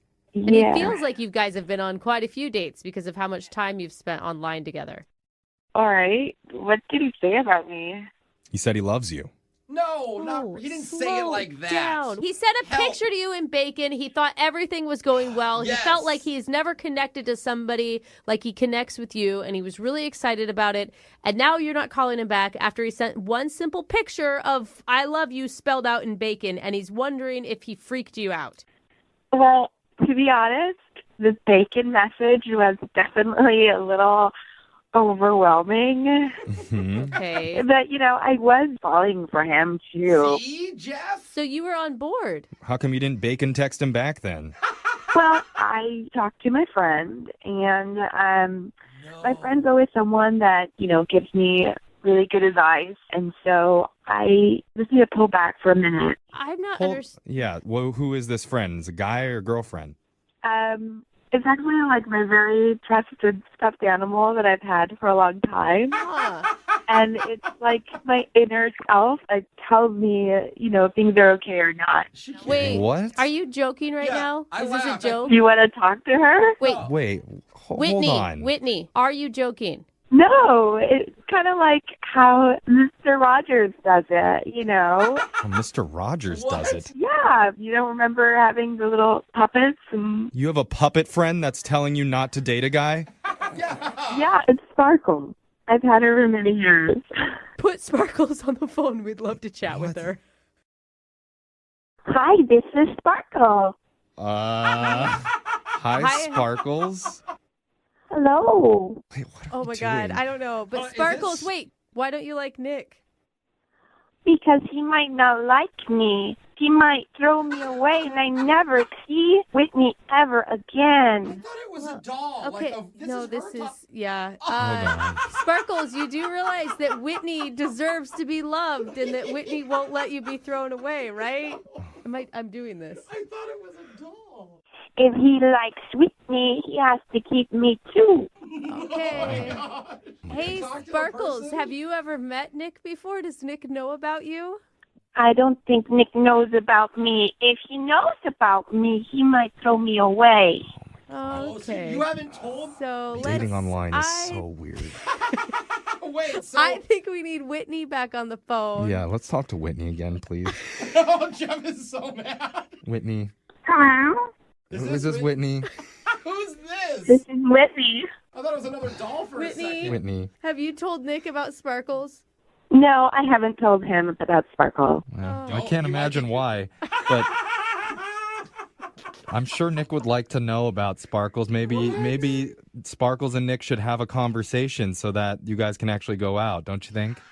No. It's definitely a possibility. Well, we are that's giving you that good. chance because we didn't tell you this, but Nick has been on the other line listening, and he heard everything that you and Sparkles said, and he wants to talk to you both, I guess. Oh. Nick? Does he want to talk to her? Yeah, is he still there? He probably hung up. Nick, Nick, are you there? Nick. Yeah, I'm here. Hey. Wow, just I have a lot of questions. Yeah. Sparkle is just basically like my inner voice, you know? Yeah, Whitney is okay with you guys going out, but Sparkles has an issue. Right, and Maybe, Nick, you should talk to Spark. Could we get Sparkles back on the phone so Nick can have a conversation with Sparkles, and then maybe they can work something out? No, stop. I don't know if I'm ready for that. Okay, wait, Nick, I mean, when she explains it like that it's just basically she's having an inner dialogue with herself that comes out, does that sit okay with you? I understand that. I think we all have that, but most of us kind of keep it internal. That's a good way to put it. And a lot of people still have stuffed animals and blankets from their childhood. I still have a baby blanket. Sure. Brooke has stuffed animals. Yeah, I sleep with stuffed animals every night. They don't talk to me very often, but my stuffed animals were okay with me starting a relationship and getting married. And now she's married. And trust me, Whitney, my husband has tried to throw these things out many times, and I have just stopped that. You can do that in your relationship. Honestly, I wouldn't go out with you, Nick, if you wouldn't accept Sparkles. Yeah. Okay. Do other people know about Sparkles? I don't show Sparkles to everybody, only those that I trust. Oh my God, Nick. So that's a compliment, Wait, Nick. Whitney, the entire time you were talking about your friend, you were referring to Sparkles? Yeah. Oh, right. Okay. Wow. So Sparkles is the friend that is not okay with Nick and Whitney being together. Well, maybe... Yeah, I'm not sure about Nick. I'm just not sure. Wait, hold on. Is this Sparkles on the phone again? Duh. Okay. Hi, this is Sparkles. Hey, Sparkles. Oh my gosh. Do it. You have to do it. I don't even know how to do this. You got to do Who it. do you ask? I mean, Sparkles is on the phone. I think we start with Sparkles, then we go to Whitney. All right. Sparkles, here's the deal. That's the hard one. Nick really wants to go out with Whitney, so if you'll let her, we would pay for Whitney and Nick to go out on a date, if it's okay with you. As long as I can be there, it's okay. Okay. All right. That's a yes. We got our first yes. Now, Whitney, Sparkles has signed off on the relationship. Will you go out with Nick one more time? We'll pay for it. Or for the first time, we'll pay for it. Okay, wow, yeah. I'm surprised that Sparkles is okay with it, and I am on board with it. Okay. All right. Well, that's some excitement. How is she surprised? We did it. Okay. Nick, Yeah, Nick, congratulations. you got a second date or a first date. Let's pump the brakes a little bit, I think. Why? Do you have a friend that's a little bit hesitant about this too? Do we need to get him on the line? I think that maybe we had been rushing it a little bit. Oh. And I think with this new information, I think maybe staying on as like friends on the phone and chatting, I think that's probably... Sparkles don't like friends. Oh, okay. Sparkles, I'm sorry. This is just how I'm feeling. I can't believe I'm talking to Sparkles right now, but I am. And can I talk to Whitney again? Yeah, this is Whitney. What's your problem with Sparkles? I mean, I could really get into it, but I think maybe that's a conversation for a later date. So are you telling me that you're going to tell Sparkles I love you and bacon too? Because, I mean, honestly, that would be helpful for you. Oh, win her. I don't think I'll do that. Nick, Sparkles angry with you. Uh-oh. No. Yeah, don't face the rage of Sparkles. I think we need to hang up. Yeah. Sorry we couldn't get you a date there, Nick. Okay, good luck. That is quite all right. I learned a lot, and that's the most important thing, I think. Yeah. Yeah, you're never online dating again. Uh-huh. I don't think so. Yeah.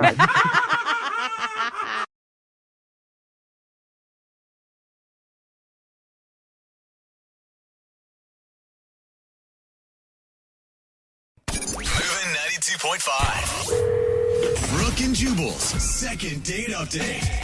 It can be awkward when you're out on a first date and then you run into somebody that you know and you have to sit there and have a conversation and like introduce them to your date. Like I would tell you how many times it's happened to me. Like, hey, this is the repo guy. He's trying to take my car again. And then I have to have a long conversation with him like, hey, sir, could you not take my car? I'm on a date. This is my date. And then they get introduced and it's just awkward. Yeah. Well, the girl who wants to do a second date update today had an awkward run-in on her first date, and that's why she thinks she's not getting a call back. Her name is Isabel. Hello, Isabel. Hi. How are you? Good. How are you doing? Good. So your email says you think your date got screwed up because of somebody that you ran into. We'll get into that in just a second. But first, what's the guy's name that you want to call today?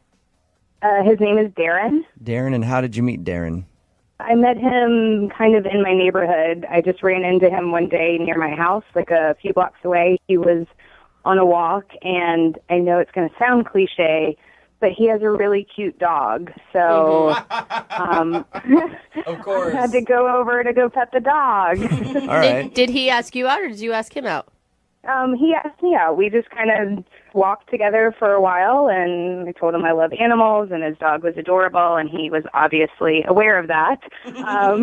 So we walked together a bit, and, eventually he had to go one way. I needed to turn back and go home, and he asked for my number. So I gave him my number, and the next day he called to ask me to dinner. That's cute. By any chance, did he have any binoculars or duct tape on him when you met him? No creepy duffel bag or anything. He was very normal, very charming. I was just trying to see if he set up your chance meeting while he was outside walking his dog. So where'd you guys go on your date? We went to a seafood restaurant, but nothing really fancy. I actually liked his idea of a date. It's one of the places where, they're putting the bib around your neck. Oh, yeah. You're getting your hands dirty. And I thought that was really cute. So I was excited. And you guys seem to hit everything off okay? Yeah, and he's really funny. So I spent probably the first half hour laughing, and he was great. I thought it was going really, really well. And then my old boss shows up at the table. Wait, at your table, did you just say? Yeah, it got a little awkward. Did you like your old boss? Or was this somebody that you wouldn't want to talk to normally? This is someone I would not want to talk to normally, and I'll tell you why. He only goes by his nickname, which is Silky. Oh, that's nasty, Silky? dude. Anyone who refers to themselves as Silky. That sounds like a fun guy to hang out with to me. Well, exactly. And so Silky walks up, and he's just a big, loud, obnoxious guy. It was really uncomfortable. And so Darren is trying to play along with all of Silky's terrible joke. And I know it's hard to say with a straight face. It really is. It's awful. And so Darren actually offers up that it's our first date, and that just got, Silky going. Oh, yeah. So he's like one of those guys that's always trying to be funny and is always on. Yeah, and it was terrible because I'm sitting there with like bibs around our neck, and he's asking if there's going to be kisses later. And Did you guys joke about it? I mean, if I were on a date with you and some dude named Silky came up and was being obnoxious, I would still laugh about it with you after and be like, man, I can't believe you used to work for that guy. honestly, I was a little flabbergasted that he was there. So, we tried to make light of it. So then Silky finally leaves, and Darren's kind of chuckling, and, he's asking, what's this guy's deal? How do I know him? And I didn't really know what to say because Silky, I knew Silky when I worked in a fast food restaurant as an adult, and it's not something that I really keep on my resume now. It was just something that happened. I was between jobs, and I worked at a fast food place, and it's just, yeah. So when you told your date that you used to work at a fast food place, you think that turned him off or something? Oh, I'm having trouble understanding. I didn't tell him. I just kind of said he was an old boss, and I didn't like working for him. And I kind of asked that we just drop it. Yeah, can we just enjoy our date together and not talk about that weirdo Silky who just crashed our date for 5 minutes? I think that's a reasonable request. So, yeah, I just asked that we kind of move on. And Silky's a crazy character from a long time ago. And Darren, I think, took that the wrong way and kind of stared at me like, wondering if I was hiding something or if there was some big secret I wasn't telling him. If I were Darren, I could see where, if he had an old boss named Silky, I would think that he must have been some sort of drug dealer or something. I can kind of see that, and it did get a little awkward for a few moments, and then we just went back to dinner and had a good time. How did your date end? He dropped me off, and I got an awkward hug. You think an awkward hug? Something was obviously bothering him or was wrong, and I don't know what's going on because he hasn't responded to my text. I've texted him a few times, and I feel bad that maybe I should have just told him about the fast food job, or maybe my perfume was too strong, or he didn't.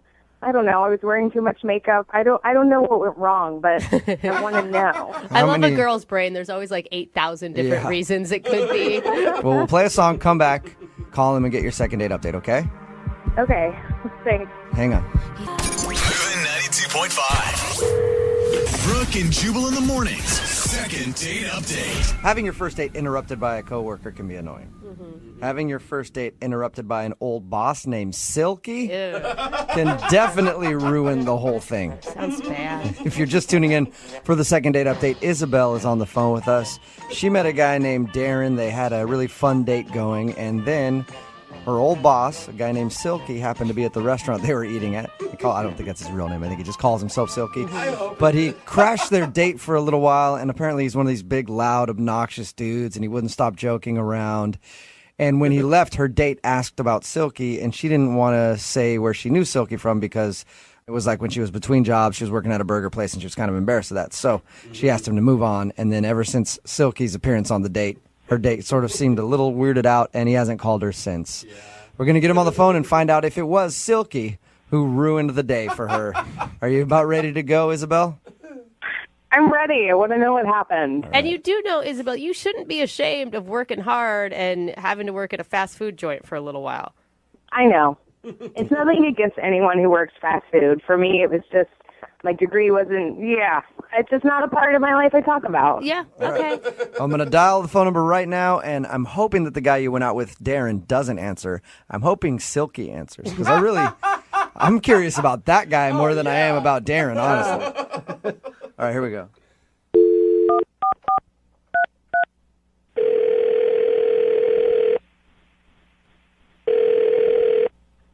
Hello? Hi, can I speak to Darren, please? Is this Darren? Hey, Darren, how are you? This is Jubal from Brooke and Jubal in the morning. Okay. I'm sorry, I don't know you. I know you.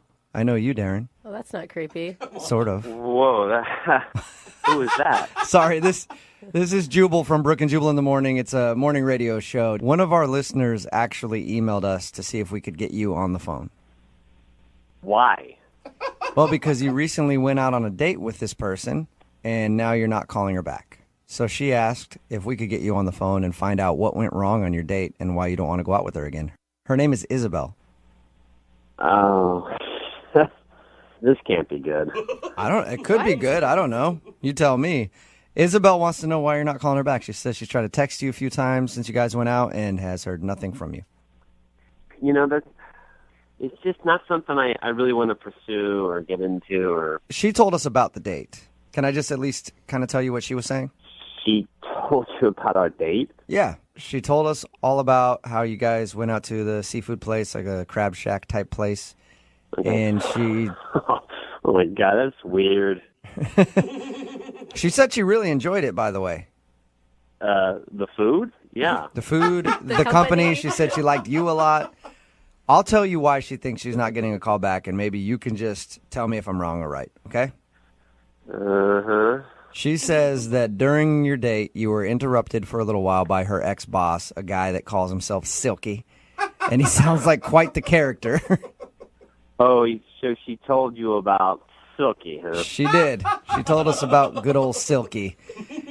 She said it was a really weird experience because he came up and he was obnoxious. Yeah, he's a weird dude. I mean, he's very animated and all over the place. And he said a couple of things that made me kind of wonder how well they know each other and stuff, and I just... What do you mean you think it went deeper than a work relationship? He was saying some weird stuff. He, for one thing, he kept calling me player. He was like, you're lucky you out with her, player. And, he's always my best one, player. My best one? Like, best one? What are you... I'm thinking, what is he talking about, Mm-hmm. He just wouldn't shut up, and he's like, you think she look good now? You should have seen her in her prime. What? What an a-hole, dude. He sounds so creepy. I'm looking at him thinking, I'm just trying to play along, right? I'm Right. trying to be nice. Yeah, you're just pity laughing him oh man, Silky, I just met you, and you're just crazy. I'm just hoping he goes away soon, and I let him know, I was like, hey, this is just our first date, and he's like, first date? Oh, you're going to get some, you're going to get it tonight. He said that in front of her? And how did she react? Oh my God. She seemed a bit mortified, but was, trying to keep her composure, and I'm inside, I'm freaking who the hell are you? And he's like, come on, give me a fist bump. Come on, give me a fist bump. I'm like, you gonna get it tonight, boy. Give me a fist bump. So did you? He wouldn't leave, so I begrudgingly give him a fist pump. I'm like, yeah, man, sure. Oh my God, I would have wanted to beat him up. Weren't you angry that someone was talking bad about her like that? I was more intrigued than upset. I mean, she seemed upset. I was more like, what the hell is going on? Yeah. It's get out of here, Silky. So totally. I mean, I was just, and I asked her when he left, and she didn't want to talk about it. She was like, oh, it's just an old boss. I don't want to get into it. And that made me kind of wonder. I mean, I don't know. I mean, it just seemed to me that, possibly that maybe they knew each other in a sort of way I didn't want to get involved with. Like they had a relationship or something? No, I mean, not like a romantic relationship. I mean, it seemed like maybe she was possibly a prostitute or something. And she was one of his girls. I mean, that's kind of the vibe I got. His instincts were Are you telling me you thought that he used to be her pimp? I don't know that for a fact, but I mean, without a doubt, my instincts and my thoughts were kind of feeling that and thinking that. It was very uncomfortable. So you're saying that you think she's a hooker? I don't know if she is or used to be or what the deal or wasn't, but it seemed sort of like that. Okay, so that's why you're not calling her back then. Yeah, I don't want to get involved with a guy named Silky who, is, going to, come after me. You afraid Silky's going to cut you? Oh, my God. Why didn't you? I don't even want to find out what Silky's going to do. Why you not know? ask her? I mean, I know that's a really awkward thing to ask, but I did ask her. I asked her who he was, and she didn't want to talk about it, and she was just uncomfortable, which added to the, That is the most ridiculous jump to conclusions I've ever heard in my life. Sounds like a well, you weren't there. You weren't there. So, you can say that from where you're sitting now, but I'm telling you, I'm pretty good at the character. well, let's ask her. I think that'd be a good idea. She's actually on the other line listening, so that's possible right now. What? Isabel, or were you or are you a hooker? Oh, come on. No, I'm not a hooker, Darren. Good God. I'm not a hooker. I worked for Silky at a burger joint, and I was embarrassed, so I didn't want to tell you. Silky doesn't seem like he works at a burger joint, okay? Not the way I know he doesn't, but he somehow became a manager, and he hired me. I'm not really sure what to think, even though she just said that. You're still not sure if maybe I'm not a hooker after having dinner, after going on a walk? After hanging out, you're still not sure, Darren, if I'm a prostitute? I'm not saying you are now. Maybe you were before. I don't know. And you know what? I don't want to know. I flipped burgers, and I was embarrassed, and I didn't want to tell you. I was not a lady of the night. Well, what am I supposed to think? I mean, some guy named Silky comes up and is like, yo, she used to be part of my team. You used to see her in her prime. I mean, I don't really think that's what a burger shift leader in the morning. I bet you were a shift leader. Oh my God, you guys, you need to stop right now. Isabel was obviously not a prostitute. I don't know. I don't know Isabel that well. Wait, so you're saying you're going to jump in and be like, you don't know me, so I'm obviously a prostitute? I called you for help. This is I'm ridiculous. more joking. All of you I'm more joking with you, Isabel. Okay. I don't know what she does. I just don't want to see Silky again. You realize that you're putting like one creepy dude that she used to know in the past personality totally on her. I have not seen Silky in 7 years, and honestly, I hope I never see him again. I mean, I run into him once, and this is a nightmare. It sounds worse than a nightmare. I just listen. I trust my instincts. It kind of seemed that way. I'm sorry if I got the wrong impression. It's hard not to think what I thought with Silky. So you realize now that she just worked at a burger joint. That's what I heard. Oh, my God. Darren, seriously, I work at an architecture firm. That guy was my manager at a burger joint. Yeah, not a lot of prostitutes go on to being architects. I was in between jobs. Whose side are you on? I'm on your side. I'm telling Darren that not a lot of prostitutes go on to work in architecture firms. I have a lot of experience. I know this kind of stuff. Darren, would you like to go on a second date with Isabel? We will pay for it. That sounds bad now. Doesn't Yeah, it? it Sounds does. like, how about this? Isabel will pay for this one with her own money that she earned in a very honest job. To be honest with you, I just don't think it's a good fit, and I'd rather not. Oh my God. And, Isabel, you don't want to go out with him anyway. No, I don't. And from now on my first date, I'll just wear a shirt that says, "Hi, I'm not a prostitute." It's a good idea. It's a nice fashion choice. And I know she'll be the death of me.